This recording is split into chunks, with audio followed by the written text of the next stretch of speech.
Phoenix, Arizona, and we are here to break down the Super Bowl, every single head coaching hire, and so much more tonight. We're going to give you all of the unique stats, all of the history, all of the weird betting rituals. We're definitely going to be going over those. Going to be going over each head coaching hire as well, but it is Super Bowl week. We just lived through and survived the Pro Bowl. Both teams, I believe, have left for Santa Clara, San Francisco, and it's finally here, the Super Bowl that no one really predicted before the season. And if you did, you're lying. Yeah, and God willing, I hope. Been having internet issues all day, so hopefully the show does not cancel us for our hot takes tonight. But we have the Patriots and the Seahawks in the Super Bowl. We're going to cover the coaching hires as every seat has now been filled in the NFL. Who has the best spot? Who got better at the coaching position? We'll also cover our typical segment of what we've been watching, but you're not going to want to miss it. We're going to cover all the hot takes going into Sunday's game, all that and more. Yeah, I feel like we should just bully your internet into working because now that we're live, we have to hold Cox Communication accountable. Typically, most apartment complexes will have Spectrum, and Spectrum's okay. The worst thing that they've done to me is they canceled my internet three times because someone who previously lived at this address defaulted on a payment.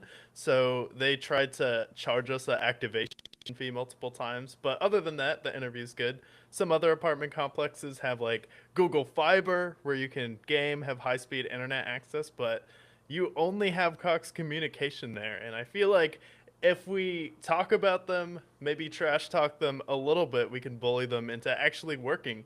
Maybe it's just the Creed hat. Maybe it is the Creed hat. If somebody looks this sexy on the internet, it comes with consequences, and that might be what it is. I understand why my rent's so cheap now because I have to deal with fucking Cox Communications every day, where my internet rarely works. So hopefully it survives this whole episode, and hopefully everyone can enjoy it. But good God, yeah, don't ever get Cox Communication. It's the worst. Yeah. And thankfully, I don't have to have that. And then a lot of teams fired their head coach and they wish they had never hired those head coaches. We had a couple first year head coaches get whacked right away. Brian Callahan pretty much only lasted, what was it, a year and a half? He was there last year, and I think a year previously, or this was just his first year there. That was his second year, and then he got axed. Yes, and then the Raiders pretty much have axed every coach right away.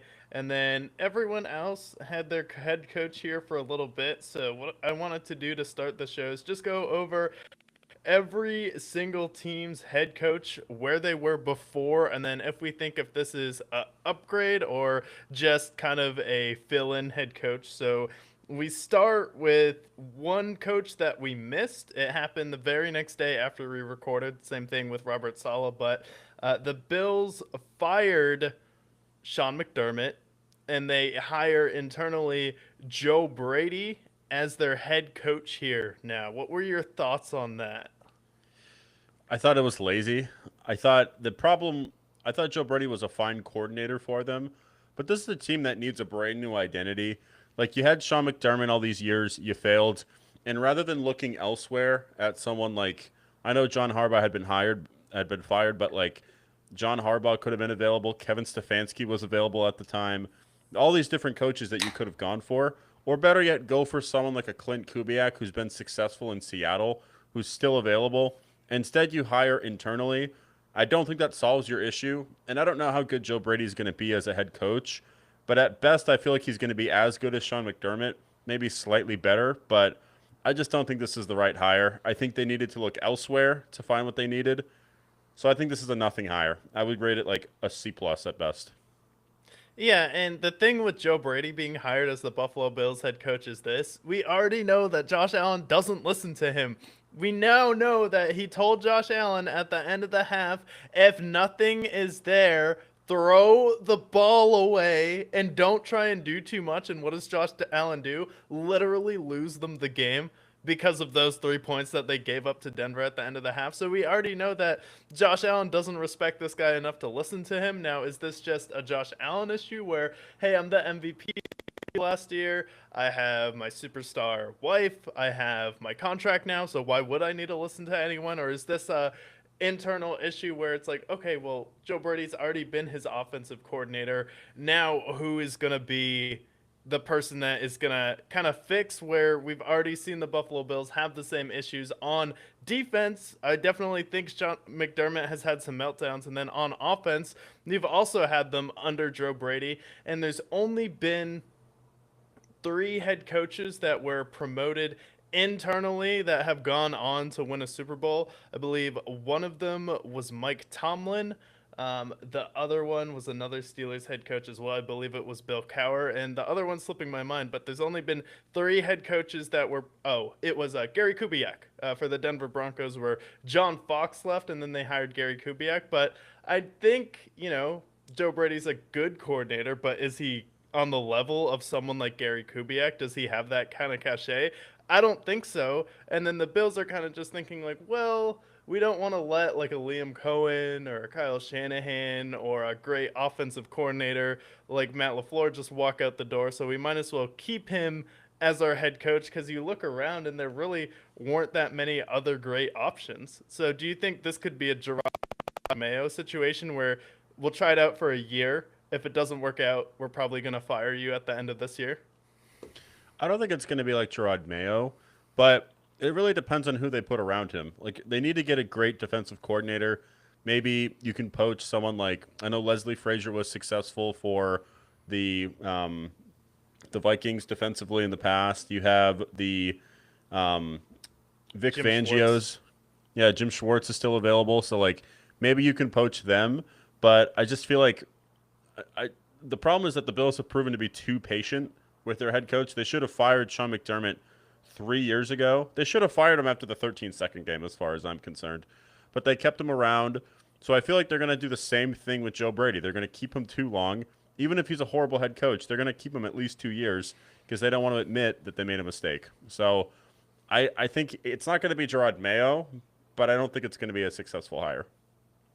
Yeah, and then you just had like the nightmare press conference too, where just before that the owner was blaming him for wanting Keon Coleman, and then a week later he's hiring Joe Brady, who he was just throwing under the bus for Keon Coleman. So it's like there's a little bit of inconsistency going on with the Buffalo Bills, but I don't know if he's going to be the guy that's going to go toe to toe with Mike Vrabel. And you're also taking Josh Allen's go-to offensive coordinator, who has the luxury of being the offensive coordinator, doesn't have to worry about the entire team, and now you're making him the head coach. So how is that also going to affect his relationship with Josh Allen, and how is that going to affect the offense? Because we've seen players like Josh McDaniels coordinators work really well with quarterbacks, have really successful offenses, but then when you put them in a head coaching position, it really doesn't work out. And the fact that the only people who are kind of promoted were Gary Kubiak and Mike Tomlin that went out there and won a Super Bowl, like it's still the same residue as kind of the cursed meltdown Bills we've seen before. Yeah, and not only that, but like you mentioned, the offensive letdowns that they've had under the Joe Brady offensive coordinator position. So it's like you don't shake the muck off that you have of this past season. You promote the guy that's internal, and I don't think Joe Brady is a Mike Tomlin. I don't think he is a Gary Kubiak. I think he could be a fine head coach, but I honestly think he would have been better to go somewhere else where you could have proven his talents elsewhere. Here, are they still going to be good? Yeah, but like at the end of the day, your defense is still lackluster. Your roster is very incomplete, and the guy that has not drafted a Pro Bowl in 8 years was leveled up. So all the two guys that have had the biggest shortfalls for the Bills in the front office all got promotions. And overnight, you go from a franchise that's been a perennial Super Bowl contender to a franchise that looks like a complete joke right now. With the Patriots in the Super Bowl, the Bengals will be back, the Ravens will be back, the Chiefs will be back, the Chargers are still there, the Texans are still there, the Broncos are still there. So there's all these other teams that are ascending. The Jaguars just had a great season. The Titans just hired Robert Saleh. All these teams are getting better, and I feel like the Bills are taking a step back with this hire.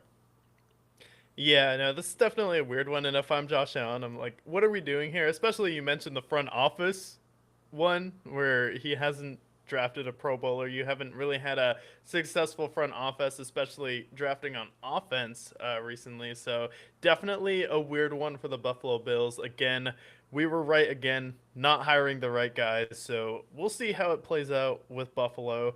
And then we go to Baltimore, and they hired Jesse Minter of the LA Chargers. He was their defensive coordinator from let's see. And then he spent time with the Ravens as an assistant under John Harbaugh from 2017 to 2020. So he's already familiar with the organization. Was there about 6 years ago, which is crazy, back in 2020. But now he's there.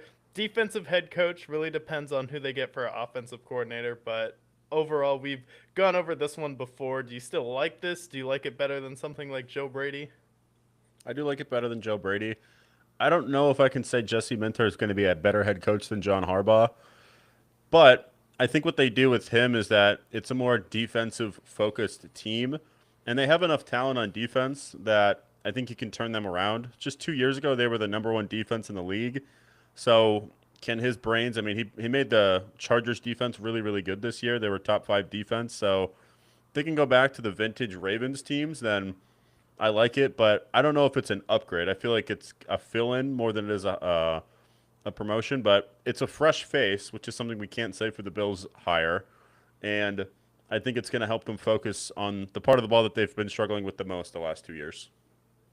Yeah, and I like having a defensive head coach because what a defensive head coach is going to want to do is ride Derrick Henry at the end of the game, especially when he's been cooking. And Derrick Henry does not look like a 30-year-old running back, and he looks like he's aging probably better than any other running back in NFL history at this point. And then you probably have about 2 to 3 years left of prime Lamar. You still have Kyle Hamilton, Roquan Smith, all those great defensive players. So I think the Ravens' idea with this one is look at what Mike McDonald, who just left our staff, is doing right now in Seattle. Our defense really hasn't been the same since he's left, to be honest. So why don't we try and recapture a little bit of that magic, bring in someone who brought a Chargers defense who has talent, but a lot of it is older veteran talent like Derwin James, Khalil Mack is back there last year, and let's go ahead and see if he can revitalize our defense, have a little bit more of a fresh take so it's not as stale. So I do think that this one inevitably will be successful. Will it get you to the Super Bowl? I'm not sure yet, but at least you'll have some energy where John Harbaugh, he's not a bad head coach, but it was time. It was 20 years at the end of the day. I think if they could bring them back to maybe not like the Ray Lewis era defense, but even if they brought him back to the defense of 2 years ago, and then you get a good offensive coordinator that can navigate with Lamar, then I think that this team is going to be a Super Bowl contender next year. Right. Anything else left to say about Jesse Minter? No. All right. Well, time to feel spiritual because the Browns hired Todd Monken. The monk himself went to Cleveland, and they called coaches and they all said, no, I don't want to go to Cleveland. And now we have Todd Monken there.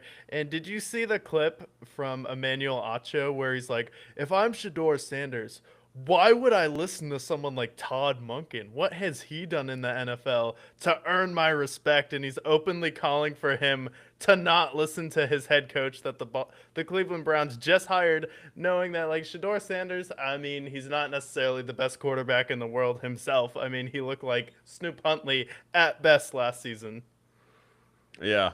The Todd Monken hire, you want to talk about a fill-in coach? 2 years for Todd Monken is my prediction. At least Kevin Stefanski brought you to the playoffs and you won with against the Steelers.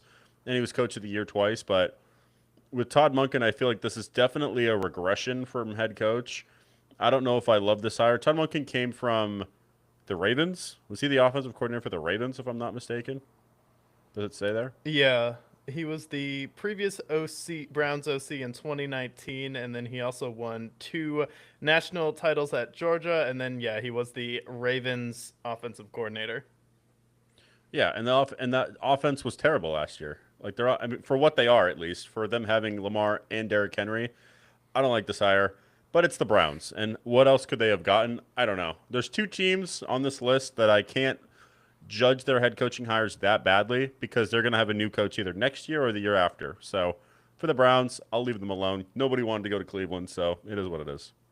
I'll even leave Todd home alone for this one. I'll even leave Todd alone for this one because it just seems like a legacy hire for him, so he can tell his grandkids, like, back in my day, I was a head coach in the NFL. And he's like, you know what? For the Cleveland Browns, and his kids are like, who's that? Because at that point, the Browns had been purchased and relocated out of Cleveland because they went 100 years without making a Super Bowl.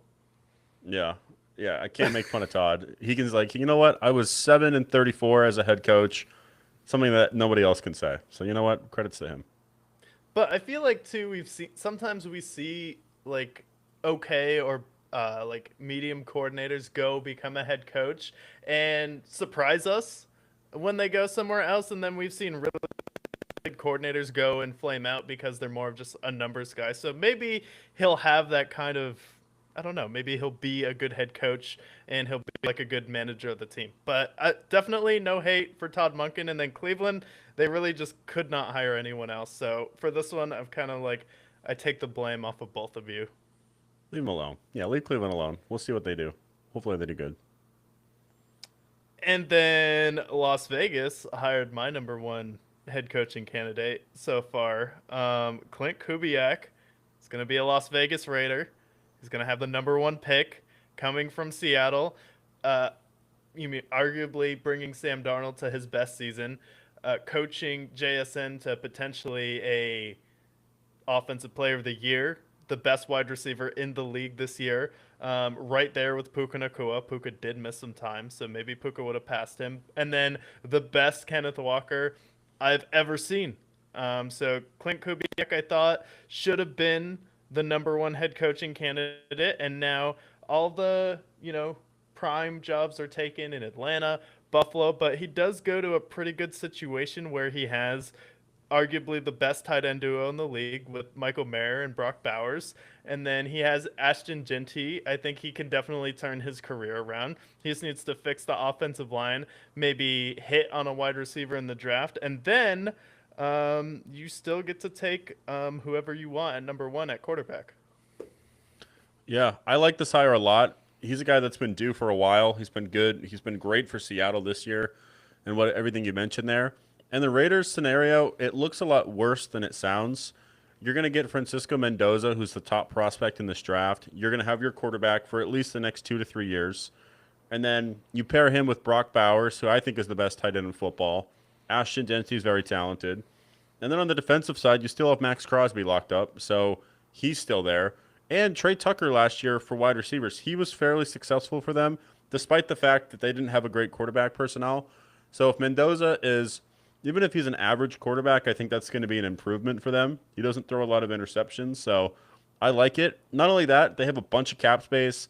Tom Brady's whispering in their ears, so I think this is a good hire, and I think they honestly can't fire him for the next few years anyways because of all the coaches they're still paying. So I think this contract he is going to be able to ride out, and if he's moderately successful, gets him to the playoffs, then this is a win for Clint Kubiak. I know Clint Kubiak's gonna be like, so can we go out there and pay George Pickens? And it's gonna be like about that. So we're paying Pete Carroll.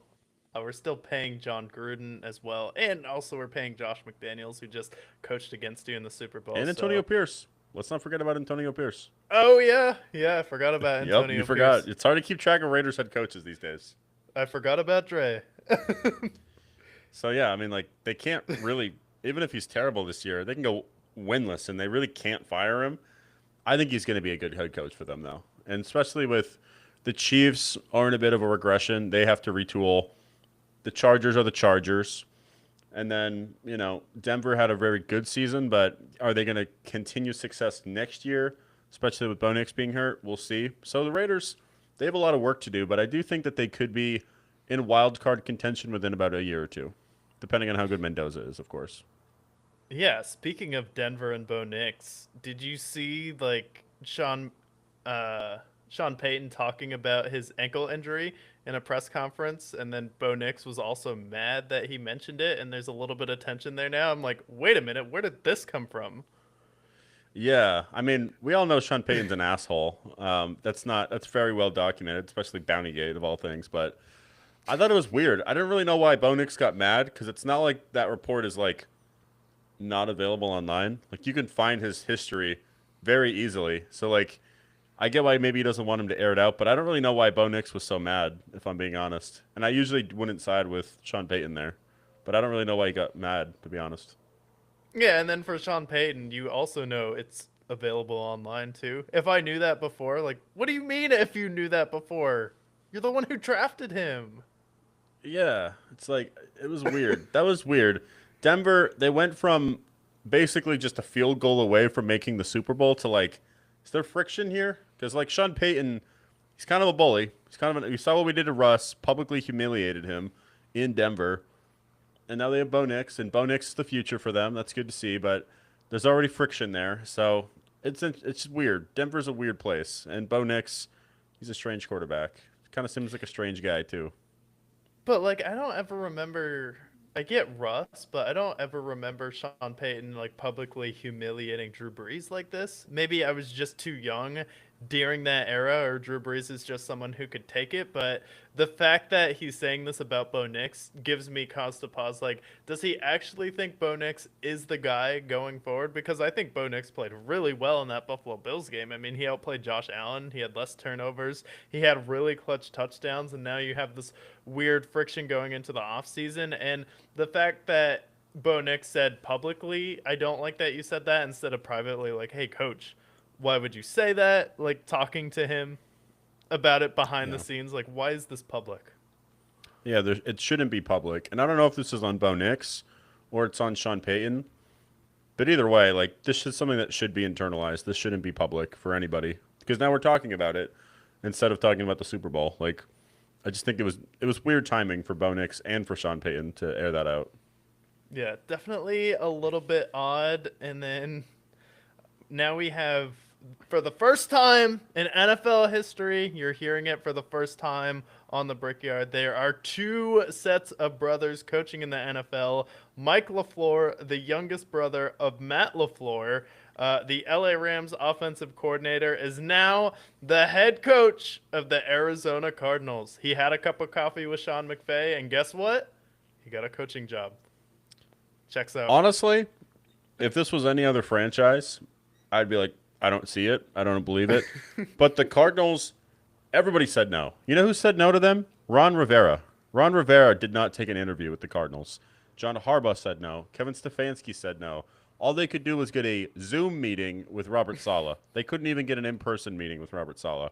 Nobody wanted to coach the Cardinals, and boy, I wonder why. I wonder why they don't want to have a cheap owner, a bad front office, and a bad roster, and taking that over with no quarterback, by the way, because they're going to trade Kyler Murray. But Mike LaFleur said, you know what? I'm up for a good challenge. I'll take it. And you know what? He's got the last name. Is he going to be as good as Matt LaFleur? We'll see. But at least it's a shot in the dark. And for the Cardinals, I'll take what I can get for them. Hopefully he's as good as Matt LaFleur. Even if he's marginally worse, I still think it's a good hire for the Cardinals. I mean, can he be worse than Rich Gannon though?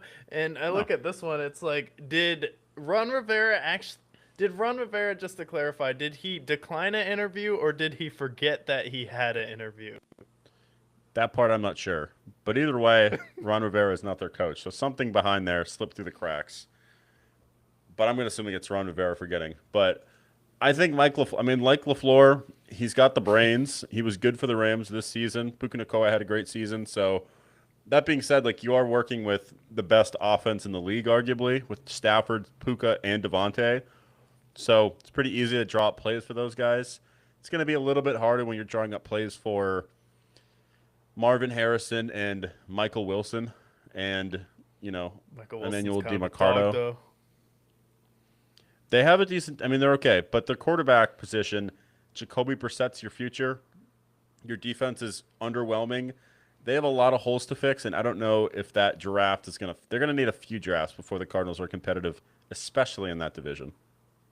Yeah, and I could kind of see him taking like the Mike McDonald route where you kind of take a deep breath in year one. You're like, okay, that was pretty good. And then year two, we really start to see the Cardinals turn around. The problem is I believe in him because he's been under Sean McVay. He's had really good mentorship. His brother is a head coach of the year caliber type of coach. He's coached with Aaron Rodgers under Mike Vrabel, so he definitely has a lot of connections and people he can call for help. But at the end of the day, you are still coaching the worst franchise in sports history. Like across all of the sports, they have the worst winning percentage of all time. So he's taking on a challenge, but I think he can do it. So I have pretty good expectations for Mike LaFleur, and I think as long as this team is like 8-9, 7-10, I think they'll be okay. And they showed some promise last year. I think Michael Wilson's a good player, but I think you take calls on Marvin Harrison Jr. and then you just have to really get rid of Kyler Murray's salary or get him out of the building. which I think that's their priority right now.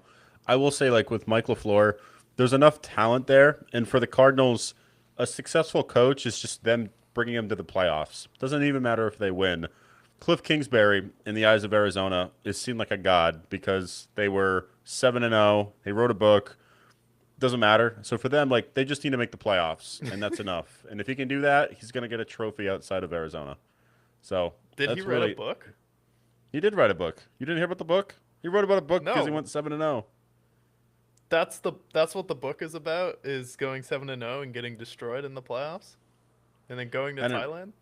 I didn't read it, but I'm assuming that's what it's about. He did write a book though after the success that he had early in Arizona. Interesting. Who they're still paying, My by the way. next chapter. Yeah, my next chapter. Yeah, so we have Michael LaFleur going to Arizona. I like that a lot. And then we have Jeff Hafley, the Green Bay defensive coordinator, going to Miami. And this is probably so far on this list the worst hire.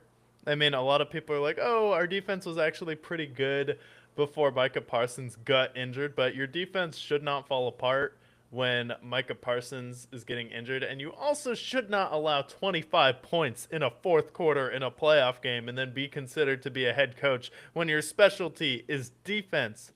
Like, I look at this one, and this is the biggest head scratcher for me, where we want to make a argument about there not being enough diversity in this hiring cycle. I would say that Jeff Hafley is probably the biggest person you can point to in this one. I mean, I would rather them have hired Marcus Morris at this point than Jeff Hafley. Yeah, Jeff Hafley, I think of all the head coaching hires we've talked about, this one is a downgrade. You can say what you want about Mike McDaniel. Is he the right head coach? Is he a good head coach? I think he's at least a smart, educated guy.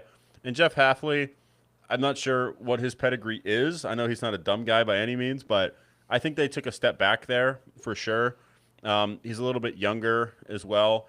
I just don't know. Like the Packers, like when you have that good of a defense around you, it's kind of easy to have a decent defense. But again, like you mentioned, like they've had multiple meltdowns this year, and I honestly don't think that their defense was that good given all the talent that they had. So I honestly feel like he underperformed, and his reward for that is getting promoted to head coach for the Dolphins, playing in Miami instead of coaching in Green Bay. Sometimes the NFL is not fair, but good for Jeff Hafley, but I think that this is a one and done, most likely. Yeah, I think this one is probably a one and done as well. I could definitely be wrong here, but like the Packers scheme didn't blow me away, and the fact that they had that second half meltdown that he engineered, I was just confused from the start why he was hired as a head coach. Now a lot of people were like, "Oh, well, we didn't have Micah Parsons." I'm like, that doesn't mean you give up 25 points in a fourth quarter. Like, what are you talking about? So interested to see how that plays up in Miami, but I did think it was the worst head coaching hire until the next one, and you probably know who is coming next because that was Mike McCarthy, who was previously Oh yeah. out of football. And if there's any coach who's a bridge coach, I would say Mike McCarthy, but then I'm like, wait a minute, why would he be a bridge coach for a team like the Pittsburgh Steelers, who, usually keeps their coach for, I don't know, a quarter of a century? But we think, oh, Mike McCarthy's going to be here for a quarter of a century. Like, no, he is a donut of stepping out after a decade. Are you kidding me? Yeah, this one, Mike Tomlin, he's an older head coach at this point, and it was time for him to leave. I don't blame them for moving on from Mike Tomlin. It was time, and he stepped down. But going from him to Mike McCarthy, a guy who peaked as a head coach in 2011, 15 years ago, I just don't get it. And also, like, you look at the offensive efficiency for the Packers the last 2 years that he was there, gradually declining. And then Matt LaFleur comes in. They instantly become the most efficient offense in the league. And Aaron Rodgers wins 2 MVPs. And then in Dallas, when he's running that offense, they have one of the most inefficient offenses in the league his last year there.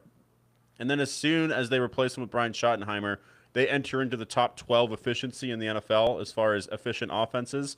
So, like, what that proves to me is that Mike McCarthy is outdated. You already have a team that feels outdated with the Steelers. You have offense with Aaron Rodgers who's in his late 40s at this point.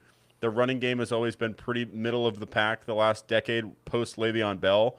And now their defense is getting older. This just feels like a mid hire from a coach that I think is mid at this point and outdated. And maybe he is a bridge coach, but at this point, like, why? Why Mike McCarthy? He's a million years old at this point, and he's proven that he's outdated. So why hire him? Yeah, I have no idea. Like this one is genuinely confusing. I have no idea why he would be your head coach. And like honestly, like if you're the Steelers, is Mike McCarthy really better than someone like Ron Rivera? And it did just no one want to go to the Pittsburgh Steelers at this point? Like what's going on with your organization? Because you guys were the one who invented the Rooney Rule, and that's why you got Mike Tomlin. And you're famous for that. And now you just had Arthur Smith, who's your offensive coordinator. You just got rid of Matt Canada, and now this. Oh It's yeah, just outdated. You're just outdated at this point. You need to update. I would have thought that they would have gone after a younger head coach to fill in for Tomlin, especially with given their history of having 3 head coaches since the late '60s. But at this point, like how like at most he's going to coach 5 years there at most, and that's if he's successful. And if he's not successful, then what? You think he's going to coach into his 70s? No way. There's no way in hell he's going to do that. It's just a lame, lazy hire as far as I'm concerned. does just no one want to live in Pittsburgh at this point? Is that what it is? Like, Is it no one that wants to bad? move there? Is I don't Pittsburgh think that so. bad? I don't think It's so. like, it's okay. It's not that far from Philly. It's like Pennsylvania's a fine state. Like, there's worse states to live in. I just don't get it. But he's from Yeah. Pittsburgh, and I feel like they hired him because he's from Pittsburgh. And then we have a couple more here. Speaking of good states to live in, Robert Sala hired with the Titans. I actually like this hire a lot, especially because he brought Brian Dayball in, and looks like they're going to prioritize shopping for a number one wide receiver there in Tennessee. And looks like it's time for Music City to kind of amp it up. You're in a division where any of these three teams you're in the division with could have a colossal meltdown next year. I think the Jags are going to be good, but the Colts have a lot of question marks. Their coach could potentially be fired in the middle of the season next year. And then the Texans, who knows what's going to happen to CJ Stroud, if he'll get re signed there? Is he going to hold out in the offseason? Then the Jaguars should kind of keep chugging along, but you have a chance to actually do something really good. And I think after 2 years, this team should be turned around, especially after coming from the Jets, and you had multiple seasons where the Jets were 7-10. You leave, and then you see how far they fully fall apart. And I always thought the Jets fired him too soon. I thought it was a little bit unfair. Aaron just came back. He was injured all of the season before. You never really gave him a fair shot, especially with Zach Wilson. That was never really a fit there. So I think I like this hire a lot, and especially with what he did with San Francisco, that was a defensive coordinator. I'm like, okay, every single player in your defense got hurt, but you're still a really solid unit. And that's the sign of a great head coach, with him and Kyle Shanahan kind of working in tandem with what they had. Yeah, I honestly love this hire, and I want to say that this is the Mike Vrabel 2.0 because I think the way he's going to turn around this Tennessee Titans team, don't be surprised if the Tennessee Titans are fighting for a wild card spot next year. I know they have a lot of holes to fix. We said the same thing about the Patriots last year, and although I don't think they're going to be in the Super Bowl next year, and I don't think they're going to be nearly as successful as this Patriots team has been, they are going to have an easy schedule. Cam Ward did show flashes this year. If you get him an offensive line and catchers that, I don't know, can catch the football, then I think they're going to be effective. If they can get another good wide receiver too, maybe they can pry A.J. Brown back to Tennessee potentially if he's available, draft a good wide receiver. I know that they also have an early round pick. Maybe they go after Julian Love and get a full running game, the guy from Notre Dame. Then I think they'll be successful. But ultimately, I think their defense is what's going to ultimately take the next step forward. And they have some decent names there still. So honestly, I feel like next year I can see them being like 8-9, and then the following year they're winning their division. I think this is the best coaching hire by far. Yeah, and all it really takes is getting that number one wide receiver. And if you can go out there and draft a run game, I think that'll be really good. So, think in the Music City, you should definitely be optimistic there. Then we have two left. Another one, Kevin Stefanski, coming from Cleveland. Now he's the Atlanta Falcons head coach. I love that hire. And I don't know if that's the perfect fit for Kevin Stefanski, but with all the offensive talent he had, we saw how successful they were when they had Baker, Odell, Jarvis Landry, and Nick Chubb. Now you're going to have Bijan, Drake London, and Kyle Pitts. We'll see how good Michael Penix is, but they have the offensive there to be successful. And the defense, that's going to be the biggest thing. Can they get someone that can generate a pass rush? That's going to be the biggest thing. But Kevin Stefanski, I think, is a good coach. He's a two-time coach of the year, so I love this hire. I think this is a great fit for Atlanta, and I think they win the division next year because of it.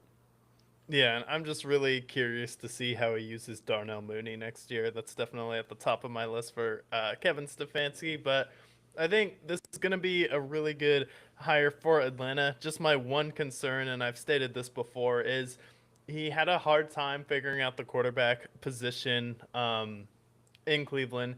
Baker Mayfield ends up leaving. They win the division, or they win a playoff game for the first time in a long time against the Pittsburgh Steelers and make it to the playoffs. And then you're in a close game versus the Kansas City Chiefs in the divisional round. And then after Baker, you have the whole Deshaun Watson situation. The team was never really the same since. And then Michael Penix just doesn't give me a lot of confidence. So my one concern is this team is going to be good enough where they're not going to be able to draft a quarterback again. So who is really going to be that quarterback for Atlanta? So that's really my concern because he wasn't able to figure it out in Cleveland. And I think that could be something that hurts Atlanta again.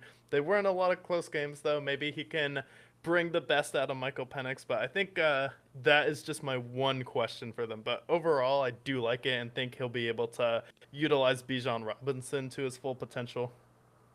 Yeah, I agree. Michael Penix, I think, is fine, but is he their answer long term? I don't know. I think he signed a 5-year deal with the Falcons, so I get the feeling that they're going to give it next year with Michael Penix, and if it doesn't pan out, they draft a quarterback. But the offensive talent around them is good, and Kevin Stefanski's a sharp head coach, so I think this is going to be a successful hire for Atlanta. Yeah, they'll be like, well, should we trade for CJ Stroud and pay him and be like, no more Texans quarterbacks? Yes, don't. If he gets cursed with two Texans quarterbacks, he should just quit the NFL. I could see it happening, though. That's like one of those weird NFL things that, I don't know, could happen. I've seen crazier things.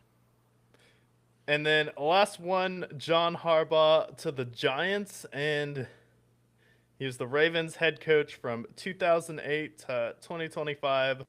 Won a Super Bowl in 2012, saved us from Colin Kaepernick winning the Super Bowl, and now he is the New York Giants head coach. And I don't know, how would you rate this one? I think it's a good hire. It's a safe hire. They've had Brian Daboll. They've tried first-year head coaches. Now they have John Harbaugh, who has been a successful head coach. And I think it'll be good. Jackson Dart and Cam Scadaboo, they do bring this abrasive energy to the locker room, but they have a grown-up as a head coach, so maybe that kind of tames them out a little bit. Maybe they can avoid Jackson Dart going into the medical tent, but I think this is a step in the right direction for the Giants, getting a good head coach, a proven head coach.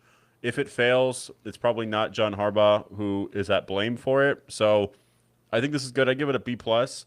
I just don't know if this is going to make them a Super Bowl team or not. But I think getting them back to the playoffs, absolutely. I think it's a good hire there. Yeah, and it'll be a tough division. It'll really depend on what Philadelphia does, will Washington be able to bounce back? But I think this is a safe hire. The Giants are a Tom Coughlin type of team, and it's definitely better than someone like Ben McAdoo. They took a risk there with the offensive coordinator. And the Giants, if you look at their track record, really haven't been good at hiring offensive head coaches. So I think John Harbaugh is just a stable adult in the room. The only thing with him, though, is Lamar has gotten injured under his watch, and he really hasn't been able to stop Lamar from putting himself in harm's way. So, what is going to be different with that in retrospect to Jackson Dart, Cam Scatterbo getting injured? So, that is really my biggest concern. And then also, the fourth quarter meltdowns have definitely been big under John Harbaugh before. So, we'll see if that's different just because of the personality of Jackson Dart and Cam Scatterbo, or if that's going to continue with the Giants. But that is the last head coach. And then we can go through these. And then if you're the Giants, are you less optimistic or more optimistic going into next season with John Harbaugh? Definitely more optimistic. We have a grown up in the room, seasoned head coach. I would say definitely optimistic. For Atlanta, are you more optimistic? Absolutely. Better head coach, coach of the year, successful in Cleveland. Absolutely. All right. Tennessee. 100%. I'm super stoked that I got Robert Saleh, and I think he quickly turns that team around. Pittsburgh. No, I'm not optimistic if I'm a Steelers fan. I hate the hire. It's the same old shit. You should have just kept Mike Tomlin. So, yeah, no, I'm not optimistic. Same old Steelers. Yeah, if I'm a Steelers fan, I say, you know what? I think Mike McCarthy, he was in the Epstein files a lot, actually. I make some AI Epstein files with Mike McCarthy if I'm a Steelers fan.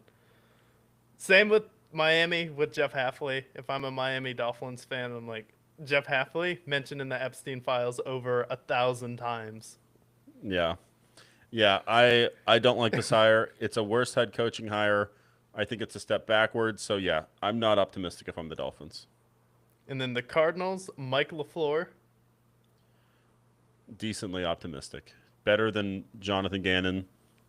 It's a LaFleur brother. Is he the better of the LaFleur? The question is he the equivalent of like, Mike LaFleur, Matt LaFleur, or is he going to be like Rob Gronkowski compared to Dan Gronkowski? That's going to be the question. Hopefully, I don't know. they're 2-2. Devin McCourty and Jason McCourty, or Rob Gronkowski and Dan Gronkowski. We shall see. Yeah, usually the youngest brother is the best, so we'll see. And then we have Clint Kubiak with the Raiders. If you're a Raiders fan, are you more optimistic after firing Joe Biden? Absolutely. Absolutely. We have a head coach that wasn't born during World War II, so we are happy with that hire. Cleveland, the Monk. No. I'm a Cleveland fan. There's no such thing as optimism in the city of Cleveland. So, no. Just wait for him to be fired, but hopefully he's decent. Baltimore. Optimistic because it's a change of scenery and it's a change of pace. We get somebody outside of the organization. So, yes, in that regard, but is he a better head coach? I would be cautiously optimistic. Buffalo. No, I'm not. I mean, as a Bills fan, you're probably optimistic, but as an NFL fan, I'm not. Get somebody out of the organization. So I would be cautiously pessimistic if I'm the Bills right now. So I would say no, I'm not optimistic. And then thinking about everything we've covered for the past 40 minutes, how this was probably the best breakdown I've seen of the new NFL head coaches, to be honest. Is this the worst, kind of weirdest head coaching cycle you've ever seen, where it feels like a lot of these are just, I don't know, there's the most, it tied history for the most head coaching openings, and then you just have a lot of question marks, not a lot of diversity, a lot of complaints on that front. Do you think this is one of the weirdest head coaching hires, and do you think since we had such a great success last year that this year is just kind of going to be a flop? It's definitely one of the weirder ones. I've never seen 10 openings. Usually it's like 5 to 8 that I see any given year. So it's just weird. And then some of the names, like, was I expecting Mike McCarthy to be the Steelers head coach? No. I wasn't going to predict Jesse Minter to be a head coach for the Ravens. But I do think, like, of the 10, I think 5 of them are going to be very successful. I like Robert Saleh a lot there. Kevin Stefanski should be very successful. Clint Kubiak for the Raiders. Those 3 should be very successful. I'm pretty optimistic about Mike LaFleur for the Cardinals for what they got. But the rest of them, I'm nervous about, and John Harbaugh I think also is a good hire. So the other 5, some of these guys I think are going to just be one and done, like Jeff Hafley. All right. That is all of the head coaches. It took so long because there were so many new head coaches. So we will see how that works out. But there was a lot of success last year. I think it's going to be about 50-50 as far as successful long term head coaches going into next season. We saw 3 of the worst franchises in the NFL hire head coaches in the Raiders, the Browns, the Cardinals, and then the Bills, if you want to just talk about a bad franchise who is the most Cursed. successful cursed franchise of all time. So we will recap where we went wrong next season, but we have a pretty big game on Sunday. We have Damn the right we do. Seattle Seahawks and the New England Patriots facing off, and this was a Super Bowl that no one saw coming. You know, the over under for New England and Seattle, depending on the better, but both of them were between 7.5 and 8.5 wins coming into the season, both for New England, both for Seattle. No one really saw this coming, and kind of the through line all season long was expect the unexpected. That's why we pretty much hit on every single Thursday night football game after mid-October, is just picking on that basis, picking the upset there. And now we are here with the most unexpected Super Bowl of all time. It is a rematch. We have a lot of weird stats to go over, but this is the Super Bowl preview. Yeah, Patriots I believe are plus 8,000 favorites starting the year. Seahawks I believe are plus 4,000. So quite literally in the gambling space, it was the most unpredictable Super Bowl in NFL history. If you had predicted either of these teams to, if you had predicted this matchup, you'd be making over $1 million right now with your bet. So safe to say it was unexpected, but you and I both, you were a little bit higher on the Seahawks than I were, but we were both high on the Patriots this year as far as like they had an easy schedule. They have a division with 2 dysfunctional teams, the Dolphins and the Jets. The Bills are fraudulent. They've proven that time and time and again. So we were optimistic there. And then you were very optimistic of the Seahawks and their defense that they had built. You liked the Sam Darnold signing, and you were a big fan of JSN. So we didn't predict this outcome beginning of the year. However, we were both optimistic, at least one side or the other, with both of these teams making the playoffs.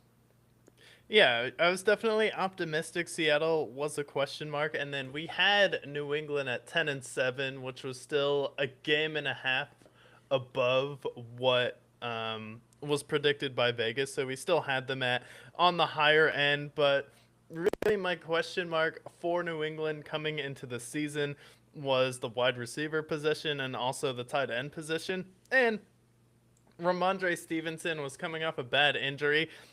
Previously, a couple of years ago, he had a really strong just fantasy year, and he was pretty good with Mac Jones in his last year with the New England Patriots, and he put up pretty good numbers, but he was someone's like, can you lean on him offensively? And then for the New England Patriots, I know Mike Vrabel can come in and be a good head coach. I know he's a very tactical head coach, but how fast can he really turn this team around? And my biggest question at the end of the day was, is anyone on this team going to be able to get any separation? And kind of the answer to that question is still no. Like, we've seen Pop Douglas get some separation.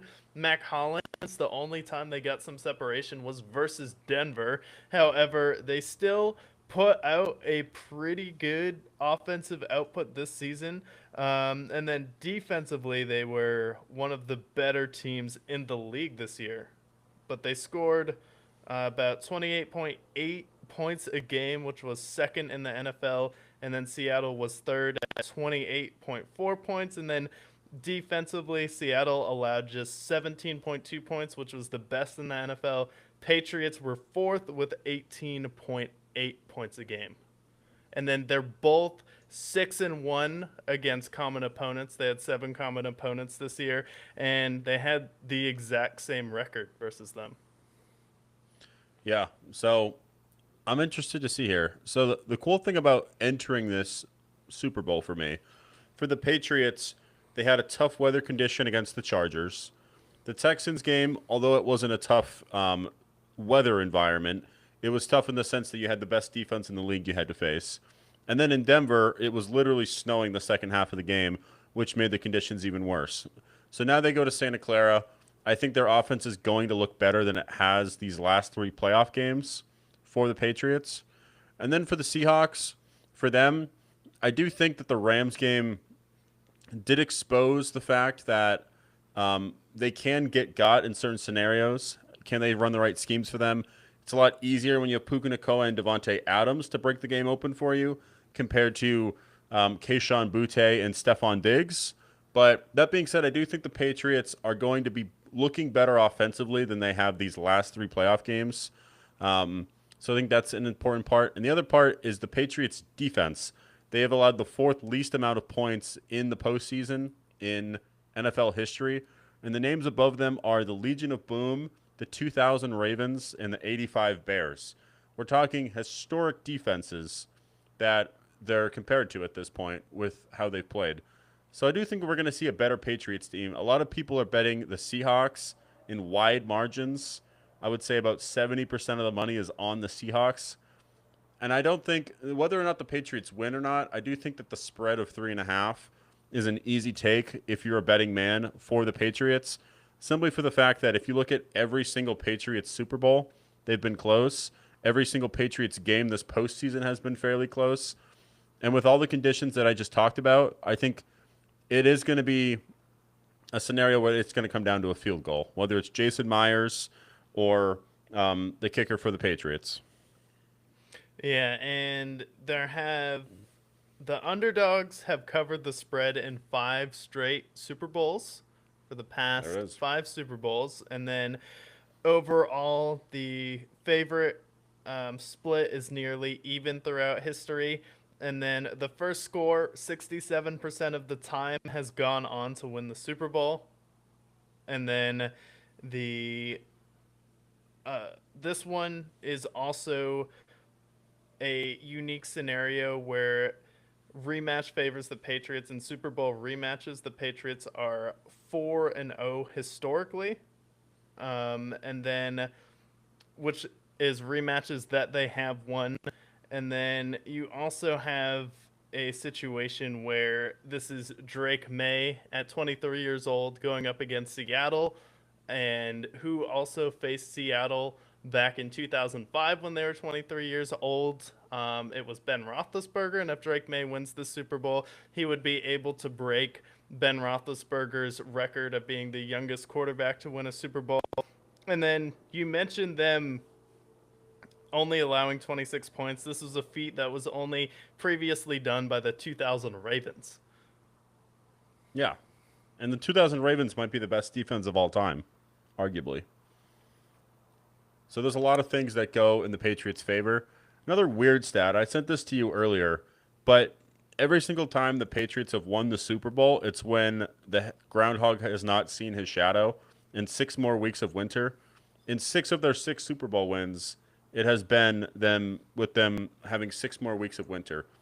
So maybe that's nothing, or maybe that's something. Because when we looked at the postseason, we said, well, isn't it weird that every time there's a new pope, the Seahawks are in the Super Bowl? Lo and behold, here they are. Coincidences in the NFL are only coincidences if they happen a couple times, but if they continue to happen, then it's a pattern. So that is another pattern that goes in the Patriots' favor. Yeah, and there's a lot of weird patterns going on where Seattle's pattern was the Pope being appointed in 2005, 2013. Now this year, they've been the number 1 seed and made the Super Bowl. However, in 2005, they lost the Super Bowl. And now with the Patriots, you have Groundhog Day with them winning the Super Bowl when the groundhog doesn't see his shadow. So there's a little bit more at work there. So it's going to be an interesting matchup. And the Seattle Seahawks, the thing with them is they're the number one overall total defense. So going into it, you have two teams that no one really expected them to be here. And then you have Mike McDonald, where the Rams did expose them. However, he's only given up one touchdown as a defensive coordinator with the Baltimore Ravens. And then as a coach with the Seattle Seahawks, he has not given up a single fourth quarter point. The only time he did was that Joe Burrow game versus the Cincinnati Bengals, and that was when Snoop Huntley was starting. So it was kind of just a game where the Ravens had kind of given up a little bit at the end of it, where they knew they weren't going to make a long playoff push. But he held the Kansas City Chiefs to 17 points in that game, and then he shut out the Rams in the fourth quarter, and they didn't end up scoring. Stopped them at fourth down by the goal line with Matthew Stafford. Kind of ran all over the San Francisco 49ers as well. Yeah, and I think like the Patriots and Seahawks in this game, I do think it's going to be low scoring. Right now, the over/under is 46.5, and I would definitely take the under there. I think it's going to be like my prediction is 20-17. Another interesting stat, another pattern that isn't nothing, but when a white jersey is going head to head the last 20 years, they are 16-4 when it's a white jersey versus a colored jersey. The only other colored jerseys to have won since 2005, two of them are the Chiefs. The other one is the Nick Foles Eagles, and then the Packers with Aaron Rodgers. Every other time, it has been a white jersey that has won the Super Bowl in the last 20 years. We're talking a 80% win rate over the last 20 years when it's a white jersey versus a colored jersey. That's insane, to be honest. Is that a coincidence? I don't think so. That's a weird one, and the Patriots kind of got away with it in Denver because they matched the blizzard as well. Also, white jerseys all time through 58 Super Bowls are 37-22. So that's a big sample size. We're talking about 58 Super Bowls. I don't know why they forgot the last year's Super Bowl, but that's okay. We'll ignore that. But 37-22 over the last, and I guess last year the Eagles had their blue jersey, so maybe it's 37-23. But either way, over the last 58 Super Bowls, 37-22, 16 of the last 20 Super Bowl winners have been wearing a white jersey. Some of these patterns, they're looking like that's some insane. real patterns here. I don't know. Yeah, it's not nothing. Yeah. And then there is a whole narrative with the Patriots where the bar gets moved every single game, where everyone picked the Chargers to beat them because, well, obviously the Patriots are good, but they can't go up against the Chargers defense. Okay, great, whatever. I still picked the Patriots. Patriots still won. And then Houston, you picked Houston because Houston has a better roster. And I was thinking about picking Houston as well. I'm like, you know what? I need to pick the Patriots. I just have a feeling they're going to pull this one out, even though every single person pretty much picked the Houston Texans and said they're all going to beat the Patriots. Like, okay, no problem. And then they end up coming out on top and forcing 5 turnovers. Everyone acts like it's just CJ Stroud's fault, but it's also, New England playing really good football on defense. It's not just CJ Stroud turning into a pumpkin. And then the next game, you have a snowstorm, and then they go up against the Broncos and Jarrett Stidham. But people are still saying, like, even though you're playing Jarrett Stidham and the Broncos, you're still going to lose. And then after that, they're like, well, the Bills would have beat either of these teams. And I'm like, well, the Bills aren't in this game, and they're not going to the Super Bowl. And now it's New England in the Super Bowl. And then everyone was saying, when the Patriots got to the Super Bowl in 2001 versus the greatest show on turf, they're like, no way the Patriots have a shot to beat this Rams team with Dan Fouts, especially with Tom Brady only having 1 touchdown that entire playoff run. Yeah, everything you say. It's the exact thing. It's setting up the narrative for what we saw with the beginning of the last time the Patriots started their dynasty, when they faced Kurt Warner and the Rams. And I think there's a lot of parallels there for a number of reasons, but I don't think it's nothing. We keep moving the goalposts. I agree with that there. What I'm interested to know is, like, whoever wins the Super Bowl, what it'll mean for their franchise. For the Patriots, everyone's going to start that narrative. The dynasty has re-begun. It's reignited the flame. Drake May and the Patriots. If the Seahawks win, it's going to be one of those stories that you would compare to maybe not Nick Foles, but it's going to be a story that you're going to write in a future movie about Sam Darnold, what happened with him in the Jets, what happened to him in Carolina, him going to Seattle, winning a Super Bowl. It's more of a Hallmark movie. But do I see the Seahawks winning multiple Super Bowls following this? I'm not entirely sure, especially when you have the Niners in that division. You have the Bears ascending. The Rams are still relevant. So, like, I just think with the storyline, which I know the NFL does care about storylines, Patriots winning makes more sense for the NFL timeline. Not to say that that doesn't mean the Seahawks win the Super Bowl, but I just feel like the narrative following it is going to be more than if Seattle wins. Yeah, I think if Seattle wins, it's a really good accomplishment. And then this is going to be, one of the best rosters of all time. They went through, they were underdog coming in. They took a chance on Sam Darnold, and then he came in from the Vikings after they let him go. And then they go 14-3, and it's a really good story where if the Patriots win this one, then they are the greatest franchise in the NFL and in NFL history. So you have that riding with the Patriots, and then Drake May is a quarterback that is in his second year if he wins it. Then you have him being the youngest quarterback since Ben Roethlisberger winning it. You have Mike Vrabel coming home and being the first player to win a Super Bowl as a player with a franchise, and then coach a team in the Super Bowl and win a Super Bowl with the same franchise that he played for. So you have those storylines there. And then with Seattle, it's like, wow, this was a really good, fun team. And a lot of people are going to forget that they won the Super Bowl. Where I feel like if the Patriots win,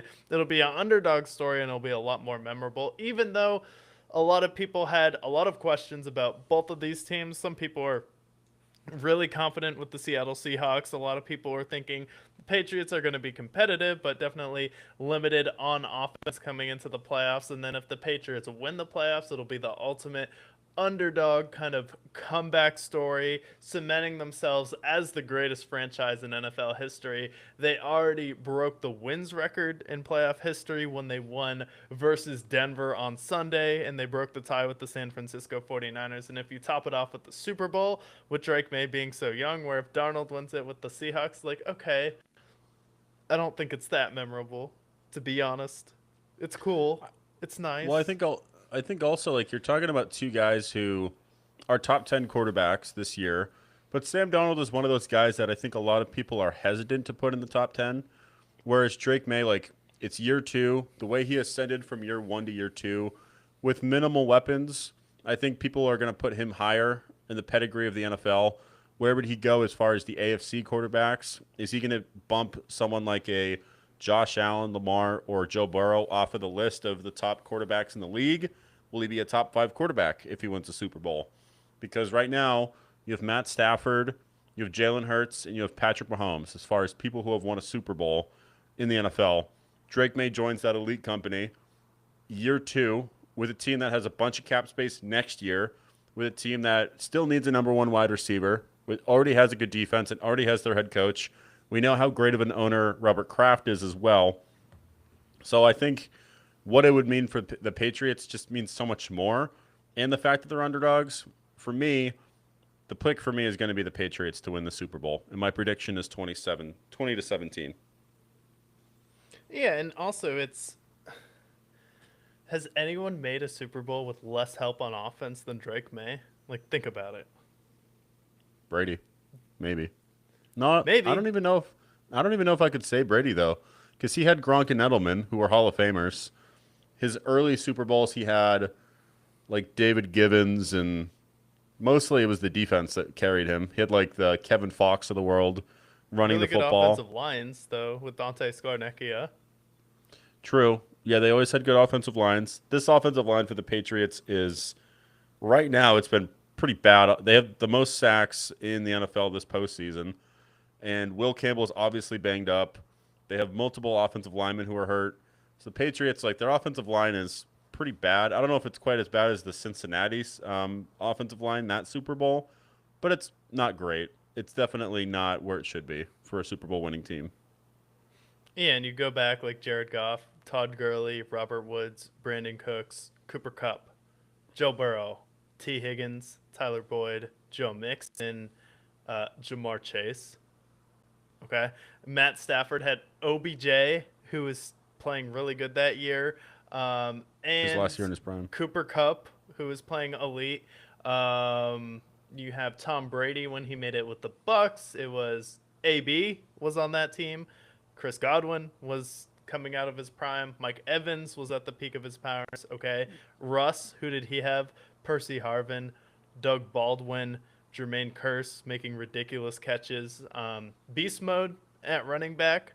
And you go down the list. Ben Roethlisberger when he made the Super Bowl. Hines Ward was on that team. Heath Miller. He had the fridge as well at running back. And then you go to Aaron Rodgers when he made the Super Bowl. Jordy Nelson. Jermichael Finley. James Jones. Greg Jennings.